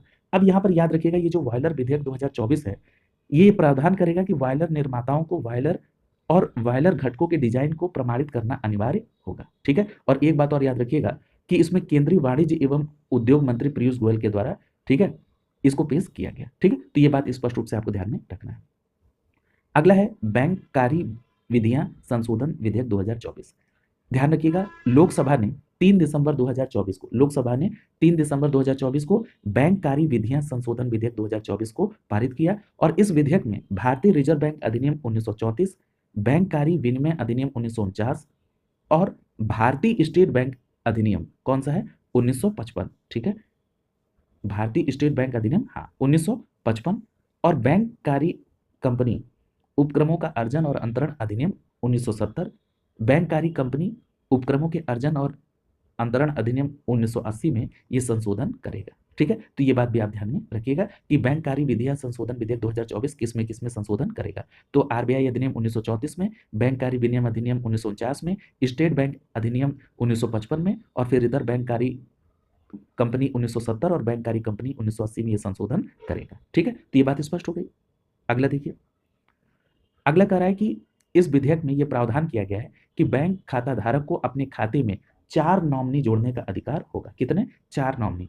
और याद रखिएगा, इस विधेयक में सहकारी बैंकों में निदेशकों के कार्यकाल को 8 वर्ष से बढ़ाकर 10 वर्ष का प्रस्ताव किया गया। ठीक है, यानी इसके अध्यक्ष या पूर्णकालिक निदेशक को छोड़कर इसमें, ठीक है, जो सहकारी बैंक के निदेशक हैं, यानी इसमें अध्यक्ष और पूर्णकालिक निदेशक को छोड़कर इनका कार्यकाल 8 वर्ष से बढ़ाकर 10 वर्ष करने का प्रस्ताव। इस विधेयक में जो वैधानिक लेखा परीक्षकों का पारिश्रमिक तय करने में बैंकों को अधिक स्वतंत्रता देने का भी प्रावधान किया गया। क्लियर? तो ये सारी बातें आप किसके संदर्भ में ध्यान में रखेंगे? तो याद रखेंगे बैंक कार्य विधियां संशोधन विधेयक 2024 के संदर्भ में। ठीक है, अगला देखिए, अगला है तेल क्षेत्र विनिमय एवं विकास संशोधन विधेयक 2024। याद रखिएगा, तेल क्षेत्र विनिमय एवं विकास संशोधन विधेयक 2024 ये राज्यसभा से पारित हुआ। कब? 3 दिसंबर 2024 को। ठीक है, तो याद रखिएगा 3 दिसंबर 2024 को राज्यसभा से तेल क्षेत्र विनिमय एवं विकास संशोधन विधेयक 2024 पारित किया गया। याद रखिएगा, ये तेल विधेयक तेल क्षेत्र विनिमय एवं विकास अधिनियम 1948 में संशोधन करता है। तो ये बात स्पष्ट रूप से आपको ध्यान में रखनी है कि 3 दिसंबर 2024 को जो राज्यसभा से तेल क्षेत्र विनिमय एवं विकास संशोधन विधेयक 2024 पारित किया गया, ये किसमें संशोधन करेगा? तो याद रखेंगे, ये विधेयक तेल क्षेत्र विनिमय एवं विकास अधिनियम 1948 में संशोधन करेगा। ठीक है, ये बात स्पष्ट होगी। याद रखिएगा, इस विधेयक में खनिज तेलों की परिभाषा का विस्तार करते हुए कहा गया कि प्राकृतिक रूप से पाया गया कोई भी हाइड्रोकार्बन, दूसरा कोल बेड मीथेन, तीसरा सेल गैस या तेल को जोड़ा गया है। ठीक है, ये किसमें? खनिज तेलों की परिभाषा में इसका विस्तार किया गया कि इसमें प्राकृतिक रूप से पाया जाने वाला कोई हाइड्रोकार्बन खनिज तेल की कैटेगरी में, कोल बेड मीथेन खनिज तेल की कैटेगरी में, और सेल गैस या तेल गैस को इसमें जोड़ा गया है। याद रखिएगा, इस विधेयक में यह बात स्पष्ट की गई है कि खनिज तेलों में कोयला, लिग्नाइट और हीलियम शामिल नहीं होंगे। क्लियर?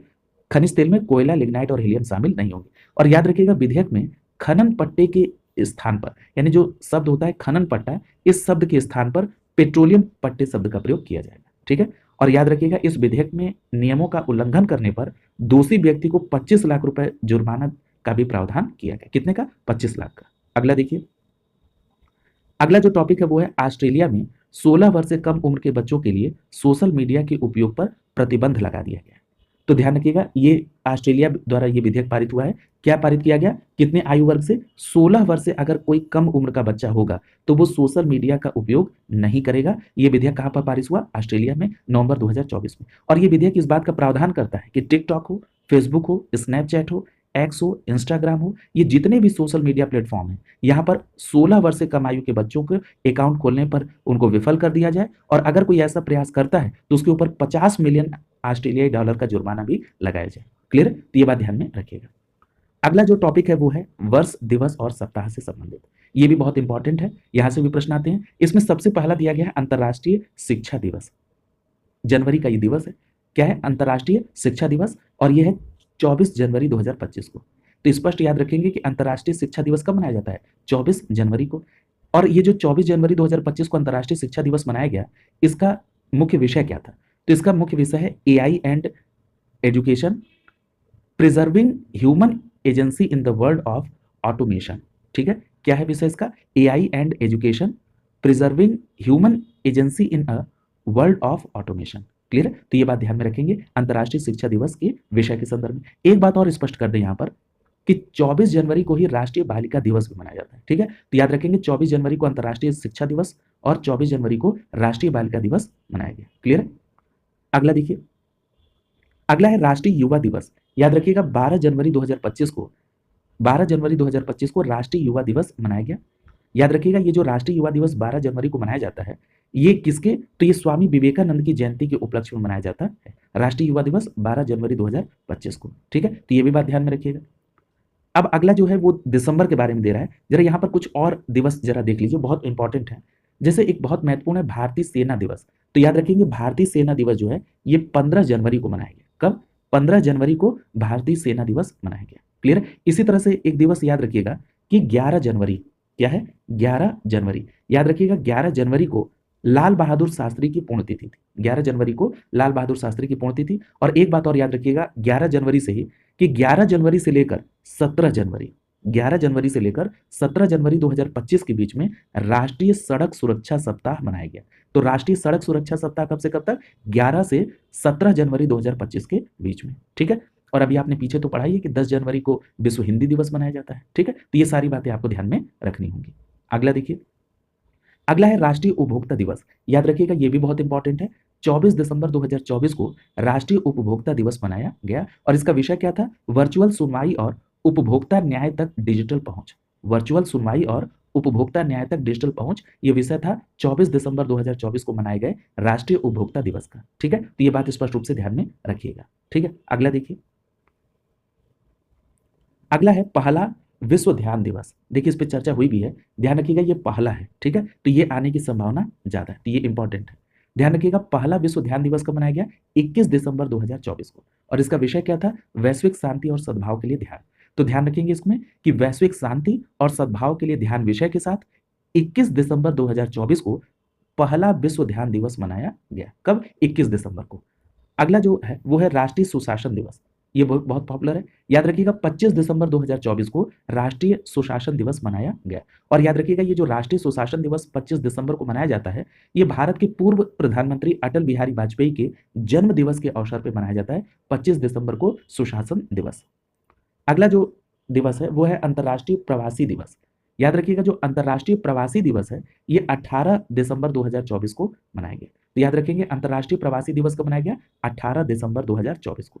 ठीक है, और ये पूछा जाएगा कि ये जो अंतर्राष्ट्रीय प्रवासी दिवस है इसका विषय क्या था? तो याद रखेंगे ये जो 18 दिसंबर 2024 को अंतर्राष्ट्रीय प्रवासी दिवस था, इसका विषय था honouring the contribution of migrants and respecting their rights.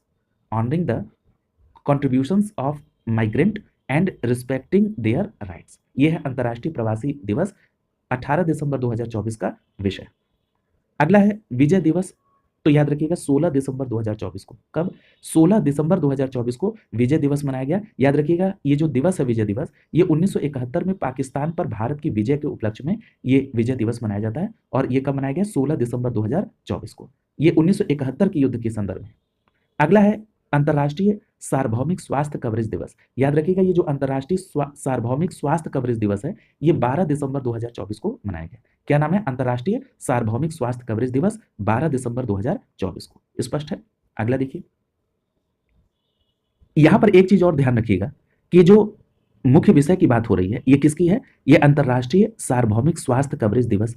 ठीक है, तो ये कब मनाया गया था? 12 दिसंबर 2024 को। ये जो अंतर्राष्ट्रीय सार्वभौमिक स्वास्थ्य कवरेज दिवस था इसका विषय क्या था? तो इसका विषय था health it's on the government. Health it's on the government. अगला जो दिवस है वो है अंतर्राष्ट्रीय पर्वत दिवस। ये भी बहुत इंपॉर्टेंट है, याद रखिएगा। अंतर्राष्ट्रीय पर्वत दिवस 11 दिसंबर 2024 को मनाया गया। इसका विषय क्या था?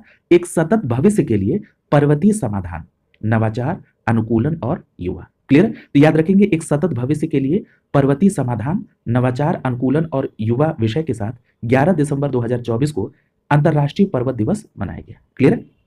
अगला जो दिवस है वो है अंतर्राष्ट्रीय भ्रष्टाचार निरोध दिवस। याद रखिएगा 9 दिसंबर 2024 को अंतर्राष्ट्रीय भ्रष्टाचार निरोध दिवस मनाया गया। कब? 9 दिसंबर 2024 को। और याद रखिएगा ये जो 9 दिसंबर 2024 को अंतर्राष्ट्रीय भ्रष्टाचार निरोध दिवस मनाया गया इसका विषय क्या था? Uniting the youth against corruption, shaping tomorrow's integrity. Clear? तो याद रखेंगे uniting with youth against corruption, shaping tomorrow's integrity, इस विषय के साथ अंतर्राष्ट्रीय भ्रष्टाचार निरोध दिवस 9 दिसंबर 2024 को मनाया गया। क्लियर है? अगला देखिए, अगला पूछा जा रहा है कि अंतर्राष्ट्रीय नागर विमानन दिवस। तो याद रखिएगा अंतर्राष्ट्रीय नागर विमानन दिवस 7 दिसंबर 2024 को मनाया गया। इसका विषय क्या था? Safe skies, sustainable future together for the next 80 years. ठीक है, तो याद रखेंगे safe skies, sustainable future together for the next 80 years, इस मूल विषय के साथ 7 दिसंबर 2024 को अंतर्राष्ट्रीय नागर विमानन दिवस मनाया गया। ठीक है, अगला देखिए, पूछा जा रहा है कि विश्व एड्स दिवस। याद रखिएगा 1 दिसंबर 2024 को, 1 दिसंबर 2024 को विश्व एड्स दिवस मनाया गया। कब? 1 दिसंबर 2024 को। और याद रखिएगा इसका मुख्य विषय क्या था? सही रास्ता अपनाएं, मेरा स्वास्थ्य मेरा अधिकार। ठीक है, तो सही रास्ता अपनाएं, मेरा स्वास्थ्य मेरा अधिकार विषय के साथ विश्व एड्स दिवस 1 दिसंबर 2024 को मनाया गया। ठीक है, तो ये बात आप ध्यान में रखिएगा। अब यहाँ पर कुछ अन्य प्रमुख वर्ष और दिवस दिए गए हैं, जरा इनको भी देख लीजिए। देखिए यहाँ पर लिखा है राष्ट्रीय पक्षी दिवस। तो ध्यान रखिएगा ये जो राष्ट्रीय पक्षी दिवस मनाया गया ये कब मनाया गया? तो याद रखेंगे राष्ट्रीय पक्षी दिवस 5 जनवरी 2025 को मनाया गया। तो याद रखेंगे राष्ट्रीय पक्षी दिवस 5 जनवरी 2025 को। अगला दिया विश्व ब्रेल दिवस। ये बहुत इंपॉर्टेंट है, यहां से प्रश्न बना है। याद रखिएगा विश्व ब्रेल दिवस 4 जनवरी 2025 को मनाया गया। अब यहां पर एक प्रश्न बना कि जो विश्व ब्रेल दिवस मनाया जाता है ये किसके जन्म जयंती पर मनाया जाता है? तो याद रखेंगे लुई ब्रेल के जन्म दिवस पर। किसके? Louis Braille. ये प्रश्न आपसे पूछा गया है, लुई ब्रेल। ठीक है, ये बात ध्यान में रखिएगा। लुई ब्रेल की जन्म जयंती के अवसर पर 4 जनवरी 2025 को विश्व ब्रेल दिवस मनाया जाता है, ध्यान रखिएगा।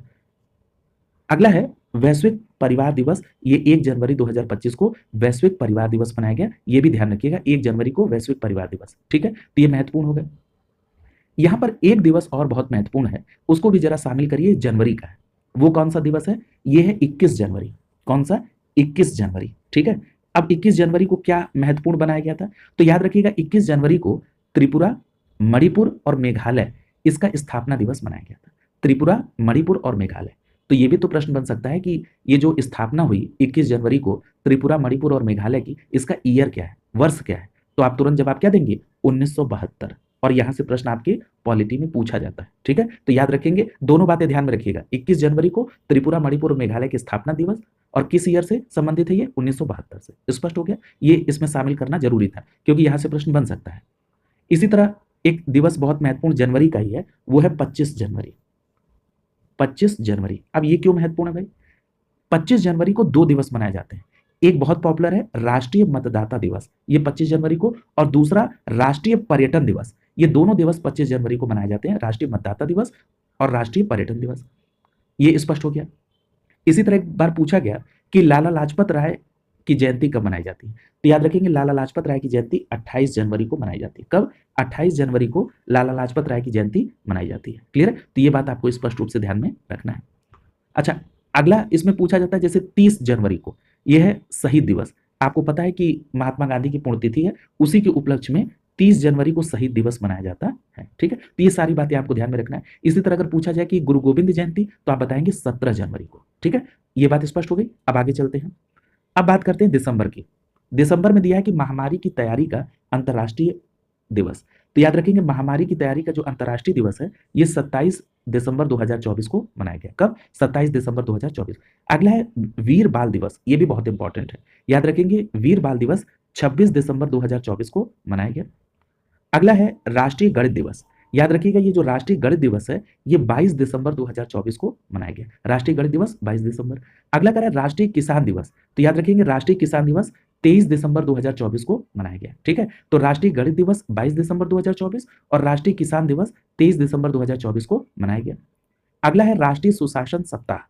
याद रखिएगा ये जो राष्ट्रीय सुशासन सप्ताह है ये 19 से 24 दिसंबर 2024 के बीच मनाया गया। ठीक है, तो अभी आपने आपसे बताया था कि 11 से 17 जनवरी 2025 के बीच राष्ट्रीय सड़क सुरक्षा सप्ताह, और यहां पर आप क्या देख रहे हैं? राष्ट्रीय सुशासन सप्ताह ये 19 से 24 दिसंबर 2025 के बीच हुआ। ठीक है, तो ये बात स्पष्ट रूप से ध्यान में रखेंगे। और अगर पूछा जाए कि राष्ट्रीय सुशासन दिवस, तब आप बताएंगे 25 दिसंबर 2024 को, पूर्व प्रधानमंत्री अटल बिहारी वाजपेयी के जन्म दिवस पर। ठीक है, और राष्ट्रीय सुशासन सप्ताह 19 से 24 दिसंबर। अगला करा है कि विश्व अल्पसंख्यक अधिकार दिवस। तो याद रखेंगे 18 दिसंबर 2024 को विश्व अल्पसंख्यक अधिकार दिवस मनाया गया। अगला है अंतर्राष्ट्रीय मानव एकता दिवस। याद रखिएगा ये जो अंतर्राष्ट्रीय मानव एकता दिवस है ये 20 दिसंबर 2024 को मनाया गया। क्लियर है? अगला है गोवा मुक्ति दिवस। तो याद रखिएगा 19 दिसंबर 2024 को 19 दिसंबर 2024 को गोवा मुक्ति दिवस मनाया गया। क्लियर है? तो ये भी बात ध्यान में रखिएगा। अगला है राष्ट्रीय ऊर्जा संरक्षण दिवस। तो ध्यान रखिएगा राष्ट्रीय ऊर्जा संरक्षण दिवस ये 14 दिसंबर 2024 को मनाया गया। राष्ट्रीय ऊर्जा संरक्षण 14 दिसंबर। भारतीय भाषा दिवस। याद रखेंगे भारतीय भाषा दिवस ये 11 दिसंबर 2024 को। ठीक है, भारतीय भाषा दिवस 11 दिसंबर 2024। सशस्त्र सेना झंडा दिवस। तो याद रखेंगे सशस्त्र सेना झंडा दिवस 7 दिसंबर 2024 को। अगला बहुत महत्वपूर्ण है कि विश्व वन्यजीव संरक्षण दिवस। तो याद रखेंगे विश्व वन्यजीव संरक्षण दिवस 4 दिसंबर 2024 को मनाया गया।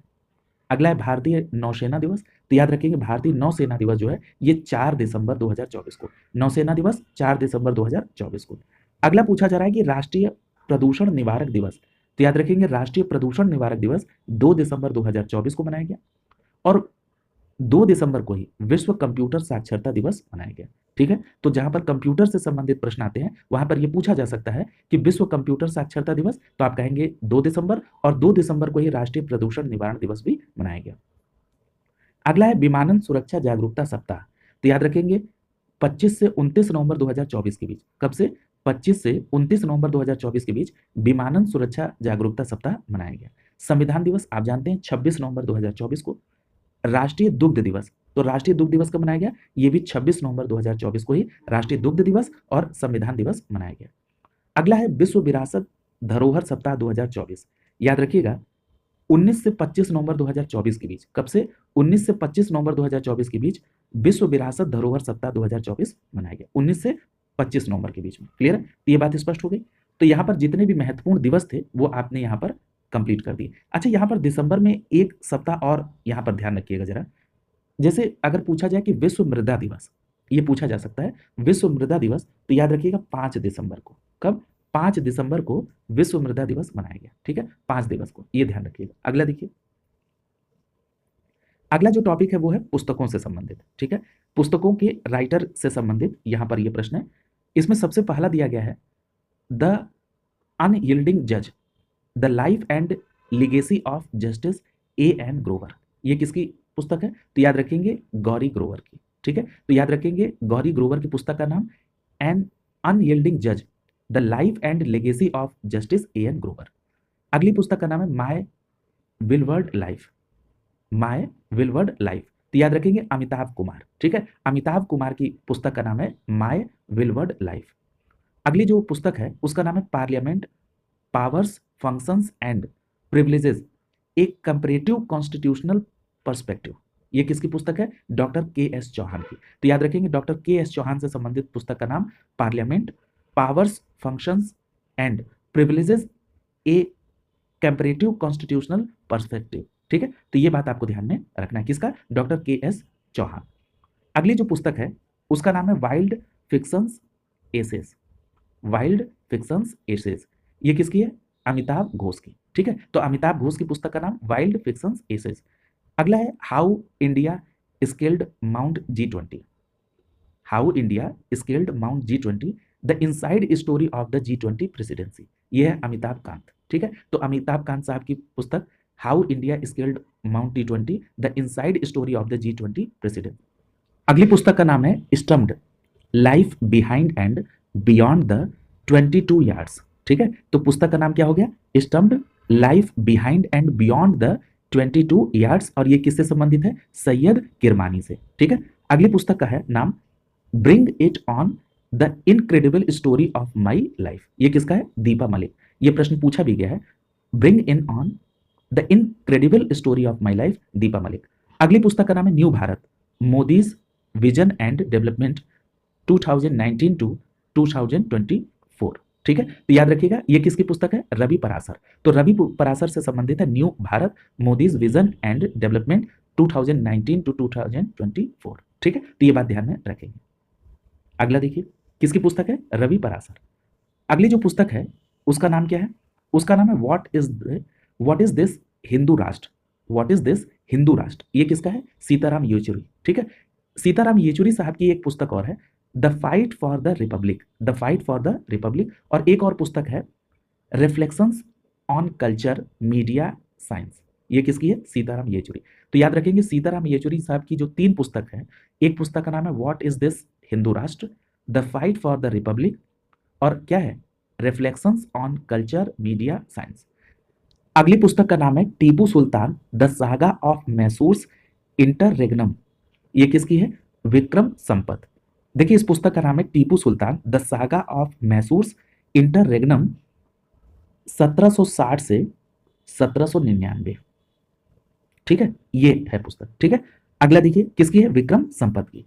अगली पुस्तक का नाम है लौह पुरुष सरदार वल्लभ भाई पटेल की का जीवन परिचय, और ये किसके द्वारा है? राकेश कुमार शर्मा, ठीक है। तो राकेश कुमार शर्मा के द्वारा लौह पुरुष सरदार वल्लभ भाई पटेल की जीवन परिचय पर पुस्तक है। अगला है कौन देश को वासी वेणु की डायरी। ये तो बहुत पॉपुलर है। कौन देश को वासी वेणु की डायरी किसका है? सूर्यबाला जी का। और याद है आपको 34वां व्यास सम्मान 2024 सूर्यबाला जी को ही मिला है। अगला जो है वो है शताब्दी के झरोखे से। तो याद रखेंगे शताब्दी के झरोखे से किसकी है? रामचंद्र गुहा की। शताब्दी के झरोखे से रामचंद्र गुहा की। अगला है hope the autobiography. Hope the autobiography, याद रखिएगा ये पोप फ्रांसिस से संबंधित है। Hope the autobiography Pope Francis से। और अनुवादक कौन है? Richard Dixon. अनुवादक कौन है? Richard Dixon. अगली जो पुस्तक है उसका नाम है tested big decision small decision the remarkable power of resolve, ठीक है। ये किसकी है? पैट कमिंस की पुस्तक है। किसकी? पैट कमिंस की पुस्तक है। नाम है tested big decision small decision the remarkable power of resolve, ठीक है। Big decision small decision the remarkable power of resolve, ये किसकी है? पैट कमिंस की, ठीक है। ये पुस्तक है। अगला है द सर्कल ऑफ लाइफ। क्या है? द सर्कल ऑफ लाइफ, ये किसकी है? सुधा मूर्ति जी की। अगला है Soumitra Chatterjee and his world. ये किसकी है? संघमित्रा चक्रवर्ती की, ठीक है। Soumitra Chatterjee and his world, Sanghamitra Chakraborty की। अगली पुस्तक का नाम है सोर्स कोड माई बिगनिंग्स, ठीक है। सोर्स कोड माई बिगनिंग्स, ये किसकी है? बिल गेट्स की, ठीक है। बिल गेट्स से संबंधित है सोर्स कोड माई बिगनिंग्स, ठीक है। अगला देखिए, अगला जो है टॉपिक वो है विविध से संबंधित। इसमें सबसे पहला दिया गया है भारत में तीसरे लॉन्च पैड की स्थापना। याद रखिएगा केंद्रीय मंत्रिमंडल के द्वारा आंध्र प्रदेश के श्रीहरिकोटा में सतीश धवन अंतरिक्ष केंद्र में इसकी स्थापना को मंजूरी दी गई है, ठीक है। तो याद रखिएगा भारत का जो तीसरा लॉन्च पैड है इसकी स्थापना को कहां मंजूरी दी गई? तो याद रखिएगा आंध्र प्रदेश के श्रीहरिकोटा स्थित सतीश धवन अंतरिक्ष केंद्र में इसकी स्थापना को मंजूरी केंद्रीय कैबिनेट के द्वारा 16 जनवरी 2025 को दी गई। याद रखिएगा 48 महीनों के भीतर इसका निर्माण कार्य पूरा कराने का टारगेट है। और साथ ही साथ ये जो भारत का तीसरा लॉन्च पैड आंध्र प्रदेश के श्रीहरिकोटा स्थित सतीश धवन केंद्र में स्थापना होगी, इसमें खर्च कितना आएगा इस परियोजना में? 3,984.86 करोड़ रुपए। कितना? 3,984.86 करोड़ रुपए। ये बात ध्यान में रखिएगा। और इस लॉन्च पैड में अनेक सुविधाएं शामिल होंगी। अगला है प्रभाव फैक्ट बुक, ये भारत स्टार्टअप चैलेंज। प्रभाव fact book Bharat startup challenge. अब ये क्या है? तो याद रखिएगा ये जो केंद्रीय मंत्री हैं पीयूष गोयल, इन्होंने नई दिल्ली में स्टार्टअप इंडिया के 9वें स्थापना दिवस पर इसको लॉन्च किया है। याद रखिएगा ये जो प्रभाव फैक्ट बुक है ये भारत के स्टार्टअप इकोसिस्टम की यात्रा का संपूर्ण मार्गदर्शक है। ठीक है, ये जो प्रभाव फैक्ट बुक है ये क्या है, ये भारत के स्टार्टअप इकोसिस्टम की यात्रा का संपूर्ण मार्गदर्शक है जो 2016 से 2024 के समय में इस क्षेत्र के विकास को दर्शाता है। ठीक है, तो ये 2016 से 24 क्यों बोल रहा है, क्योंकि आपको याद होगा कि स्टार्टअप इंडिया की जो शुरुआत है वो 16 जनवरी 2016 को हुई थी। ठीक है, तो ये बात पूरी स्पष्ट हो गई कि चूंकि 16 जनवरी 2016 को स्टार्टअप इंडिया की शुरुआत हुई थी, इसीलिए केंद्रीय मंत्री पीयूष गोयल ने 2016 से 2024 तक के ये जो भारत की स्टार्टअप इकोसिस्टम की यात्रा है इसका संपूर्ण मार्गदर्शक इसमें प्रभाव फैक्ट बुक में शामिल किया है और वो इसको रिफ्लेक्ट करता है। और याद रखिएगा, अगर पूछा जाए कि 16 जनवरी 2025 को स्टार्टअप इंडिया का कौन सा स्थापना दिवस मनाया गया तो आपका जवाब होगा 9वां स्थापना दिवस। स्पष्ट है। अगला देखिए, और याद रखिएगा कि भारत स्टार्टअप चैलेंज का उद्देश्य विभिन्न क्षेत्रों में 75 चुनौतियों को सामने लाना है। अगला जो टॉपिक है वो है भारत रणभूमि दर्शन ऐप। याद रखेंगे जो भारत रणभूमि दर्शन ऐप है ये केंद्रीय रक्षा मंत्री राजनाथ सिंह के द्वारा देश में युद्ध पर्यटन को बढ़ावा देने के उद्देश्य से लॉन्च किया गया। क्लियर, और कब लॉन्च किया गया, 15 जनवरी 2025 को। तो ध्यान रखिएगा, केंद्रीय रक्षा मंत्री राजनाथ सिंह ने 15 जनवरी 2025 को देश में युद्ध पर्यटन को बढ़ावा देने के लिए भारत रणभूमि दर्शन ऐप को लॉन्च किया है। और याद रखिएगा, उन्होंने ये जो ऐप लॉन्च किया है भारत रणभूमि दर्शन ऐप, ये महाराष्ट्र के पुणे में 77वें सेना दिवस के समारोह के दौरान लॉन्च किया गया। कौन सा क्रम था, 77वां सेना दिवस, और ये कहां पर, महाराष्ट्र के पुणे में। वहीं पर रक्षा मंत्री ने भारत रणभूमि दर्शन ऐप लॉन्च किया। अगला है हिंडनबर्ग रिसर्च। देखिए एक बात ध्यान रखिएगा, इस अमेरिकी फर्म के संस्थापक का नाम है नेथन एंडरसन। याद रखिएगा, नेथन एंडरसन के द्वारा अपनी इस रिसर्च कंपनी को बंद करने की घोषणा हुई 15 जनवरी 2025 को। किसको, हिंडनबर्ग रिसर्च को। अब ये क्यों बंद करने की घोषणा की नेथन एंडरसन ने, ये रिसर्च कंपनी जो अपनी वित्तीय धोखाधड़ी की जांच और शॉर्ट सेलिंग रणनीतियों के लिए प्रसिद्ध है, इसने निकोला कॉर्पोरेशन, अडानी समूह और एरोस इंटरनेशनल पर एक महत्वपूर्ण रिपोर्ट प्रकाशित की थी जिससे वो मीडिया और निवेशकों के बीच काफी चर्चित रही थी। और अब इन्होंने, नेथन एंडरसन ने अपने हिंडनबर्ग रिसर्च इस फर्म को बंद करने की घोषणा कर दी। ठीक है, तो ये प्रश्न पूछा जा सकता है कि हिंडनबर्ग रिसर्च के इस फर्म के, ये कहाँ की फर्म है, तो अमेरिकी फर्म है और इसके संस्थापक नेथन एंडरसन। ठीक है, तो ये नाम जरूर याद रखिएगा। अगला जो पूछा जा रहा है वो है राष्ट्रीय हल्दी बोर्ड। याद रखिएगा, ये जो राष्ट्रीय हल्दी बोर्ड है ये केंद्रीय मंत्री पीयूष गोयल के द्वारा नई दिल्ली में इसका शुभारंभ किया गया 14 जनवरी 2025 को। ठीक है, और याद रखिएगा कि जो राष्ट्रीय हल्दी बोर्ड है इसके पहले अध्यक्ष किसको नियुक्त किया गया है, तो याद रखेंगे पल्ले गंगा रेड्डी को। किसको, पल्ले गंगा रेड्डी। तो याद रखेंगे पहले राष्ट्रीय हल्दी बोर्ड के, ये जो मतलब राष्ट्रीय हल्दी बोर्ड का जो पहला अध्यक्ष होगा वो कौन होगा, पल्ले गंगा रेड्डी। और एक बात और, ये जो राष्ट्रीय हल्दी बोर्ड है इसका मुख्यालय कहाँ होगा, तो याद रखिएगा तेलंगाना के निजामाबाद में। इंपॉर्टेंट है, इसको ध्यान में रखिएगा। अगला देखिए, पूछा जा रहा है कि दूसरा बहुउद्देशीय पोत जिसका नाम है उत्कर्ष। याद रखिएगा, भारतीय नौसेना के लिए मेसर्स L&T शिपयार्ड के द्वारा निर्मित इस दूसरे पोत का L&T कट्टुपल्ली चेन्नई में शुभारंभ हुआ। ठीक है, तो ये बात तो स्पष्ट हो गई ना कि भारतीय नौसेना के लिए ये जो दूसरा बहुउद्देशीय पोत है जिसका नाम उत्कर्ष है, ये किसके द्वारा निर्मित हुआ है, तो याद रखेंगे L&T शिपयार्ड के द्वारा। और इसका शुभारंभ कहां पर हुआ, L&T कट्टुपल्ली चेन्नई में 13 जनवरी 2025 को। याद रखिएगा, ये जो दूसरा बहुउद्देशीय पोत उत्कर्ष है इसकी लंबाई, इस पोत की लंबाई 106 मीटर और अधिकतम गति 15 समुद्री मील की है। ठीक है, तो ये बात भी आप ध्यान में रखिएगा। अगला देखिए, अगला है कुंभवाणी चैनल। याद रखिएगा, उत्तर प्रदेश के मुख्यमंत्री योगी आदित्यनाथ ने प्रयागराज में महाकुंभ 2025 को समर्पित आकाशवाणी के कुंभवाणी चैनल, ठीक है, अब ये कितने पर था, FM 103.5 मेगाहर्ट्ज पर। ठीक है, तो ये भी प्रश्न यहां पर बन सकता है, जैसे आपसे ये प्रश्न पूछ ले कि कुंभवाणी चैनल जो कि महाकुंभ 2025 को समर्पित था ये कितने मेगाहर्ट्ज पर इसका शुभारंभ होता था, तो याद रखेंगे 103.5 मेगाहर्ट्ज पर। ठीक है, और इसका शुभारंभ कब हुआ, 10 जनवरी 2025 को। अगला देखिए, अगला है भारत का पहला जैविक मत्स्य पालन क्लस्टर। याद रखिएगा, आपको पता है कि जो मत्स्य संपदा योजना है इसके तहत सिक्किम में ये अधिसूचित और लॉन्च किया गया।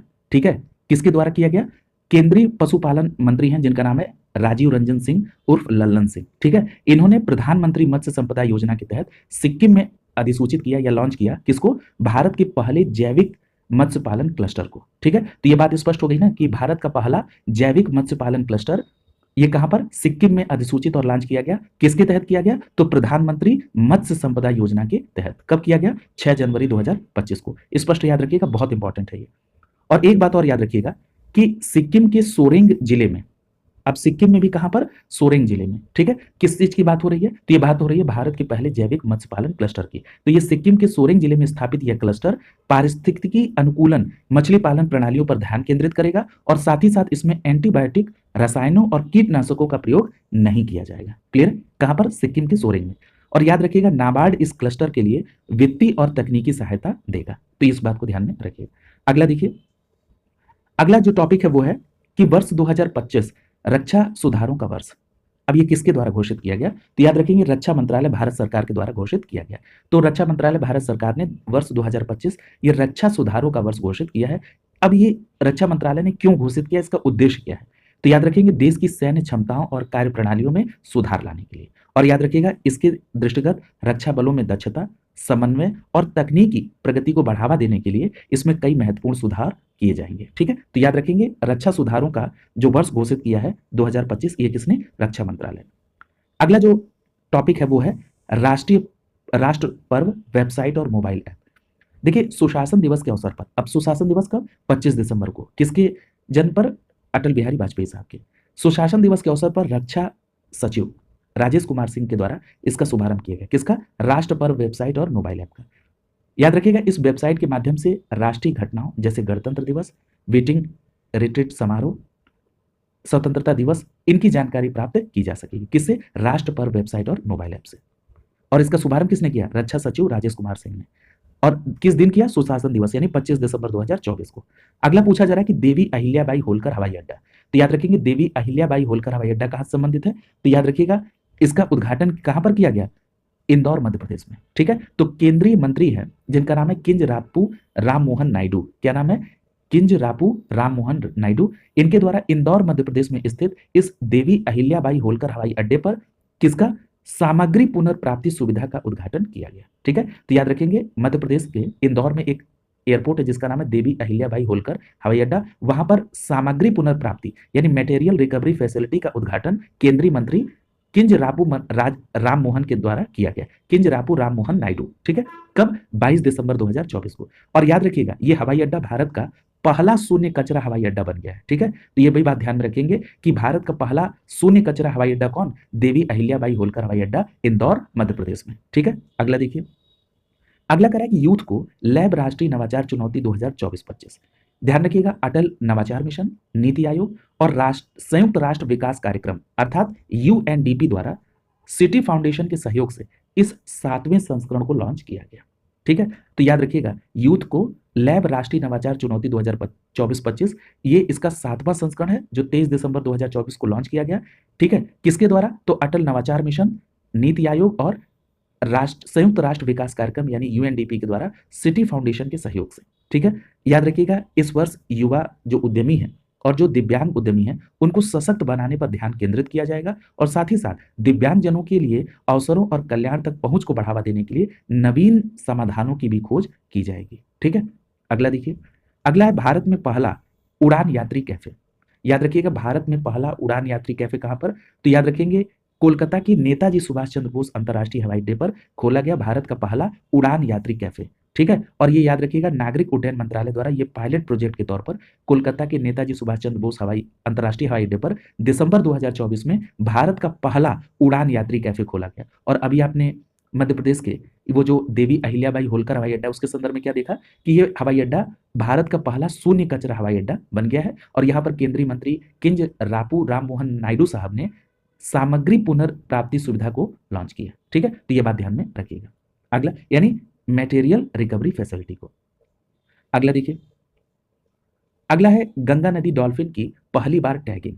याद रखिएगा भारत द्वारा असम में, कहां पर, असम में पहली बार टैगिंग की प्रक्रिया का सफलतापूर्वक संपन्न हुआ। कहां पर, असम में, ये बात जरूर ध्यान में रखिएगा। तो ये गंगा नदी डॉल्फिन की पहली बार टैगिंग असम में हुई। याद रखिएगा पर्यावरण वन एवं जलवायु परिवर्तन मंत्रालय के तत्वाधान में इस पहल को भारतीय वन्यजीव संस्थान अर्थात WII द्वारा असम वन विभाग और अरण्य के सहयोग से राष्ट्रीय CAMPA प्राधिकरण के वित्तीय पोषण से इसको लागू किया गया है। ठीक है, तो गंगा नदी डॉल्फिन की पहली बार टैगिंग कहां पर, असम में। अगला देखिए, अगला जो टॉपिक है वो है किसान कवच। अब ये किसान कवच क्या है, तो याद रखिएगा केंद्र में मंत्री है जितेंद्र सिंह। इनके द्वारा भारत की ये अपनी तरह की पहली कीटनाशक रोधी बॉडी सूट को लॉन्च किया गया। तो ये किसान कवच क्या है? तो याद रखेंगे ये अपनी तरह का पहला कीटनाशक रोधी बॉडी सूट है। किसान कवच क्या है? ये कीटनाशक रोधी बॉडी सूट है और इसको किसके द्वारा लॉन्च किया गया? केंद्रीय मंत्री जितेंद्र सिंह के द्वारा। याद रखिएगा इसे बेंगलुरु स्थित ब्रिक इंस्टेम ने सेपियो हेल्थ प्राइवेट लिमिटेड के सहयोग से विकसित किया है। ठीक है, तो याद रखिएगा अगर पूछा जाए किसान कवच को किसने विकसित किया, तो याद रखिएगा ब्रिक स्टेम ने। ठीक है, और ये जो ब्रिक स्टेम है ये कहां पर स्थित है? बेंगलुरु में। और ब्रिक स्टेम ने सेपियो हेल्थ प्राइवेट लिमिटेड के सहयोग से ब्रिक स्टेम ने, जो कि बेंगलुरु की है, इसने किसान कवच को विकसित किया है। ये बहुत इंपॉर्टेंट है। अगला देखिए, इसीलिए मैं इस बात को कई बार रिपीट कर रहा हूं। यहां पर एक बात और याद रखिएगा, ये जो किसान कवच है ये बॉडी सूट किसानों को कीटनाशक प्रेरित विषाक्तता, जो कि प्रायः श्वास संबंधित विकार, दृष्टि हानि या मृत्यु तक की स्थिति में ला देता है, इन सभी से सुरक्षा प्रदान करेगा। ठीक है, अगला देखिए, अगला पूछ रहा है कि आईएनएस निर्देशक, याद रखेंगे भारतीय नौसेना के द्वारा इस नवीनतम सर्वेक्षण पोत का विशाखापत्तनम में नौसेना डॉकयार्ड में जलावतरण हुआ। ठीक है, तो याद रखेंगे आईएनएस निर्देशक के बारे में बात हो रही है। ठीक है, तो ये जो आईएनएस निर्देशक है ये नौसेना द्वारा इसे विशाखापत्तनम में नौसेना डॉकयार्ड में जलावतरण हुआ। कब हुआ? 18 दिसंबर 2024 को। ठीक है, याद रखिएगा ये जो आईएनएस निर्देशक है ये अत्याधुनिक हाइड्रोग्राफिक सर्वेक्षण पोत है। ठीक है, और कहां पर जलावतरण हुआ? विशाखापत्तनम में नौसेना डॉकयार्ड। याद रखिएगा ये जो आईएनएस निर्देशक है ये पोत garden rich ship builders and engineers Kolkata द्वारा निर्मित किया गया है। बहुत इंपॉर्टेंट फैक्ट है। ठीक है, तो याद रखेंगे आईएनएस निर्देशक को किसके द्वारा? तो इस पोत को garden rich ship builders and engineers Kolkata के द्वारा निर्मित किया गया। अगला है माउंट सेमेरू। क्या नाम है? Mount Semeru. याद रखिएगा इंडोनेशिया के पूर्वी जावा प्रांत में स्थित इस ज्वालामुखी में पुनः विस्फोट प्रारंभ हुआ है। कब की बात है ये? 15 दिसंबर 2024 की। और इस ज्वालामुखी की ऊंचाई कितनी मानी गई है? 3676 मीटर। ठीक है, तो अगर पूछा जाए कि माउंट सेरेमू का संबंध कहां से है, तो याद रखेंगे इंडोनेशिया के पूर्वी जावा प्रांत में स्थित इस ज्वालामुखी में फिर से विस्फोट हुआ है, माउंट सेरेमू। ठीक है, माउंट सेमेरू। अगला देखिए, अगला पूछ रहा है विलो। देखिए एक बात ध्यान रखिएगा, गूगल द्वारा अपनी इस नवीनतम क्वांटम चिप का अनावरण किया गया। ठीक है, तो याद रखेंगे विलो क्या है? एक क्वांटम चिप है जो किसके द्वारा लॉन्च किया गया? गूगल के द्वारा। कब? 9 दिसंबर 2024 को। यहाँ पर एक बात और ध्यान रखिए, यहाँ पर एक अगला प्रश्न ये बन सकता है कि जो अभी आप बात कर रहे थे कि गूगल के द्वारा एक नवीनतम क्वांटम चिप का अनावरण किया गया जिसका नाम विलो है, इसको विकसित कहाँ किया गया? तो याद रखेंगे इस क्वांटम चिप विलो को अमेरिका के कैलिफोर्निया के सांता बारबरा स्थित कंपनी की क्वांटम लैब में विकसित किया गया। स्पष्ट है। और गूगल ऐसा दावा करता है कि इस चिप ने 5 मिनट से भी कम समय में एक ऐसा मानक बेंचमार्क की गणना की जिसे करने में आज के सबसे तेज सुपर कंप्यूटर में से एक को 10 की पावर 25 या 10 सेप्टिलियन वर्ष लगेंगे। क्लियर? और 10 सेप्टिलियन वर्ष के काम को इस चिप ने मात्र 5 मिनट से कम समय में भी कर दिया। ठीक है, याद रखिएगा ये संख्या भौतिकी में ज्ञात सीमाओं से अधिक और ब्रह्मांड की आयु से भी बहुत अधिक है। और इस चिप का इस्तेमाल करके एरर को तेजी से सॉल्व किया जा सकता है। ठीक है, तो ये बात ध्यान में रखेंगे विलो क्वांटम चिप के संदर्भ में, जो कि गूगल से संबंधित है। अगला है डार्क ईगल। देखिए याद रखिएगा अमेरिकी सेना के द्वारा इस लंबी दूरी की हाइपरसोनिक अस्त्र का सफल परीक्षण किया गया है। ठीक है, तो ये बात तो स्पष्ट हो गई ना कि डार्क ईगल क्या है? तो ये अमेरिकी सेना द्वारा लंबी दूरी की हाइपरसोनिक अस्त्र का सफल परीक्षण है। और इस मिसाइल का परीक्षण फ्लोरिडा के केप कैनेवल स्पेस स्टेशन पर किया गया। ठीक है, याद रखिएगा इस मिसाइल का सफल परीक्षण फ्लोरिडा के केप कैनेवेरल स्पेस स्टेशन से किया गया। क्या नाम है? Dark eagle. अगला जो टॉपिक है वो है भारत का पहला बाल कैंसर अस्पताल। याद रखेंगे बिहार के मुख्यमंत्री नीतीश कुमार ने पटना में महावीर बाल कैंसर अस्पताल की आधारशिला रखी और यह भारत का पहला बाल कैंसर अस्पताल। और कब? 12 दिसंबर 2024 को। कहां पर? पटना में। ठीक है, अगला देखिए, अगला जो टॉपिक है वो है भारत का पहला हाइपर लूप टेस्ट ट्रैक। याद रखिएगा केंद्र में मंत्री हैं अश्विनी वैष्णव। इन्होंने 410 मीटर की इस ट्रैक का काम पूरा होने की घोषणा की 6 दिसंबर 2024 को। और ये भारत का पहला हाइपर लूप टेस्ट ट्रैक होगा। ठीक है, और याद रखिएगा इसका निर्माण किसने किया? आईआईटी मद्रास के द्वारा। भारत का इस पहला जो हाइपर लूप टेस्ट ट्रैक है इसका निर्माण किया गया आईआईटी मद्रास के द्वारा। और इस परियोजना की सहयोगी संस्थाओं में, ठीक है, रेलवे है, आईआईटी मद्रास का आविष्कार हाइपरलूप टीम है और TUTR स्टार्टअप इसमें शामिल है। ठीक है, यानी कहने का मतलब ये है कि इसमें आईआईटी मद्रास, इसमें रेलवे और TUTR स्टार्टअप, इनके कोलैबोरेशन से ये भारत के पहले हाइपरलूप टेस्ट ट्रैक का ये डिजाइन किया गया, ठीक है, और इसमें मेन निर्माणकर्ता में आईआईटी मद्रास है, ठीक है। अगला देखिए, अगला जो टॉपिक है वो है महान तमिल कवि सुब्रमण्यम भारती की संपूर्ण रचना संग्रह का विमोचन हुआ है। याद रखिएगा, प्रधानमंत्री नरेंद्र मोदी ने नई दिल्ली में 11 दिसंबर 2024 को इसका विमोचन किया। किस पर आधारित है ये? महान तमिल कवि हैं जिनका नाम है सुब्रमण्यम भारती, ठीक है, सुब्रमण्य भारती।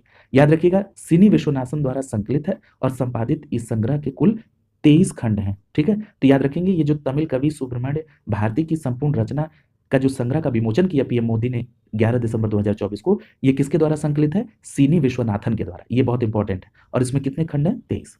अगला देखिए, अगला टॉपिक है अमृत ज्ञान कोश पोर्टल। याद रखिएगा, ये जो अमृत ज्ञान कोश पोर्टल है, इसको किसने लॉन्च किया? केंद्रीय मंत्री जितेंद्र सिंह ने 9 दिसंबर 2024 को। अब ये प्रश्न उठता है कि जो केंद्रीय मंत्री जितेंद्र सिंह ने अमृत ज्ञान कोश पोर्टल को लॉन्च किया, इसका क्या उद्देश्य है? तो याद रखिएगा, इसका लक्ष्य है शासन प्रशिक्षण को मजबूत करना और सरकारी अधिकारियों और कर्मचारियों के प्रशिक्षण सामग्री प्रदान करना। यह मूल उद्देश्य किसका है? ये इसके माध्यम से, किस पोर्टल के माध्यम से? अमृत ज्ञान कोश पोर्टल, ठीक है। तो याद रखिएगा, अगर हम संक्षिप्त में कह दें तो अमृत ज्ञान कोश पोर्टल ये शासन प्रशिक्षण को मजबूत करना है। इसका उद्देश्य है, इसके तहत सरकारी अधिकारियों और कर्मचारियों के लिए प्रशिक्षण सामग्री प्रदान की जाएगी। किसके? अमृत ज्ञान कोश पोर्टल। अगला है स्मार्ट इंडिया हैकाथॉन, जिसको शॉर्ट फॉर्म में क्या बोलते हैं? SIH 2024, ठीक है, SIH 2024 यानी स्मार्ट इंडिया हैकाथॉन। याद रखिएगा, केंद्र में मंत्री हैं धर्मेंद्र प्रधान। धर्मेंद्र प्रधान के द्वारा वर्चुअल माध्यम से इसके 7वें संस्करण के ग्रैंड फिनाले का देश भर के 51 केंद्रों में शुभारंभ किया गया, ठीक है। तो सबसे पहली बात तो ये ध्यान रखिएगा कि जो स्मार्ट इंडिया हैकाथॉन 2024 है, इसको शॉर्ट फॉर्म में बोलते हैं SIH 2024। इसका शुभारंभ किसने किया? तो याद रखेंगे, केंद्रीय मंत्री धर्मेंद्र प्रधान ने। दूसरी बात, ये जो स्मार्ट इंडिया हैकाथॉन 2024 है, ये कौन सा संस्करण है? 7वां संस्करण, ये भी ध्यान में रखिएगा। और ये 11 दिसंबर 2024 को इसका शुभारंभ हुआ। इस संस्करण के लिए 54 मंत्रालयों, विभागों, राज्य सरकारों, सार्वजनिक उपक्रमों, उद्योगों के द्वारा 250 से अधिक समस्याओं के बारे में विवरण प्रस्तुत किया गया है, ठीक है। तो ये बात ध्यान में रखिएगा। अगला देखिए, अगला है दूसरा दृष्टि 10 स्टार लाइनर। याद रखिएगा, ये जो अडानी डिफेंस एंड एरोस्पेस है, इसने भारतीय नौसेना को सौंपा है क्या? दूसरा दृष्टि 10 स्टार लाइनर, ठीक है। और याद रखिएगा, ये एक उन्नत सेंसर और इलेक्ट्रो ऑप्टिकल उपकरण से लैस है, जो लंबी दूरी तक निगरानी करने और लक्ष्यों की पहचान करने में सक्षम होगा, ठीक है। क्या नाम है? दूसरा दृष्टि 10 स्टार लाइनर। और ये भारतीय नौसेना को सौंपा है। किसको? नौसेना को। और किसने सौंपा है? अडानी डिफेंस एंड एरोस्पेस के द्वारा दिसंबर 2024 में। अगला है अन्न चक्र और स्कैन पोर्टल। याद रखिएगा, केंद्र में मंत्री हैं प्रहलाद जोशी। प्रहलाद जोशी ने सार्वजनिक वितरण प्रणाली अर्थात पीडीएस आपूर्ति श्रृंखला अनुकूलन उपकरण, यह है अन्न चक्र, ठीक है। यानी कहने का मतलब ये है कि जो सार्वजनिक वितरण प्रणाली आपूर्ति श्रृंखला अनुकूलन उपकरण है, उसका नाम क्या है? अन्न चक्र, ठीक है। यानी कहने का मतलब पीडीएस आपूर्ति श्रृंखला अनुकूलन उपकरण का नाम अन्न चक्र है। और याद रखिएगा, स्कैन, स्कैन का मतलब क्या हो गया?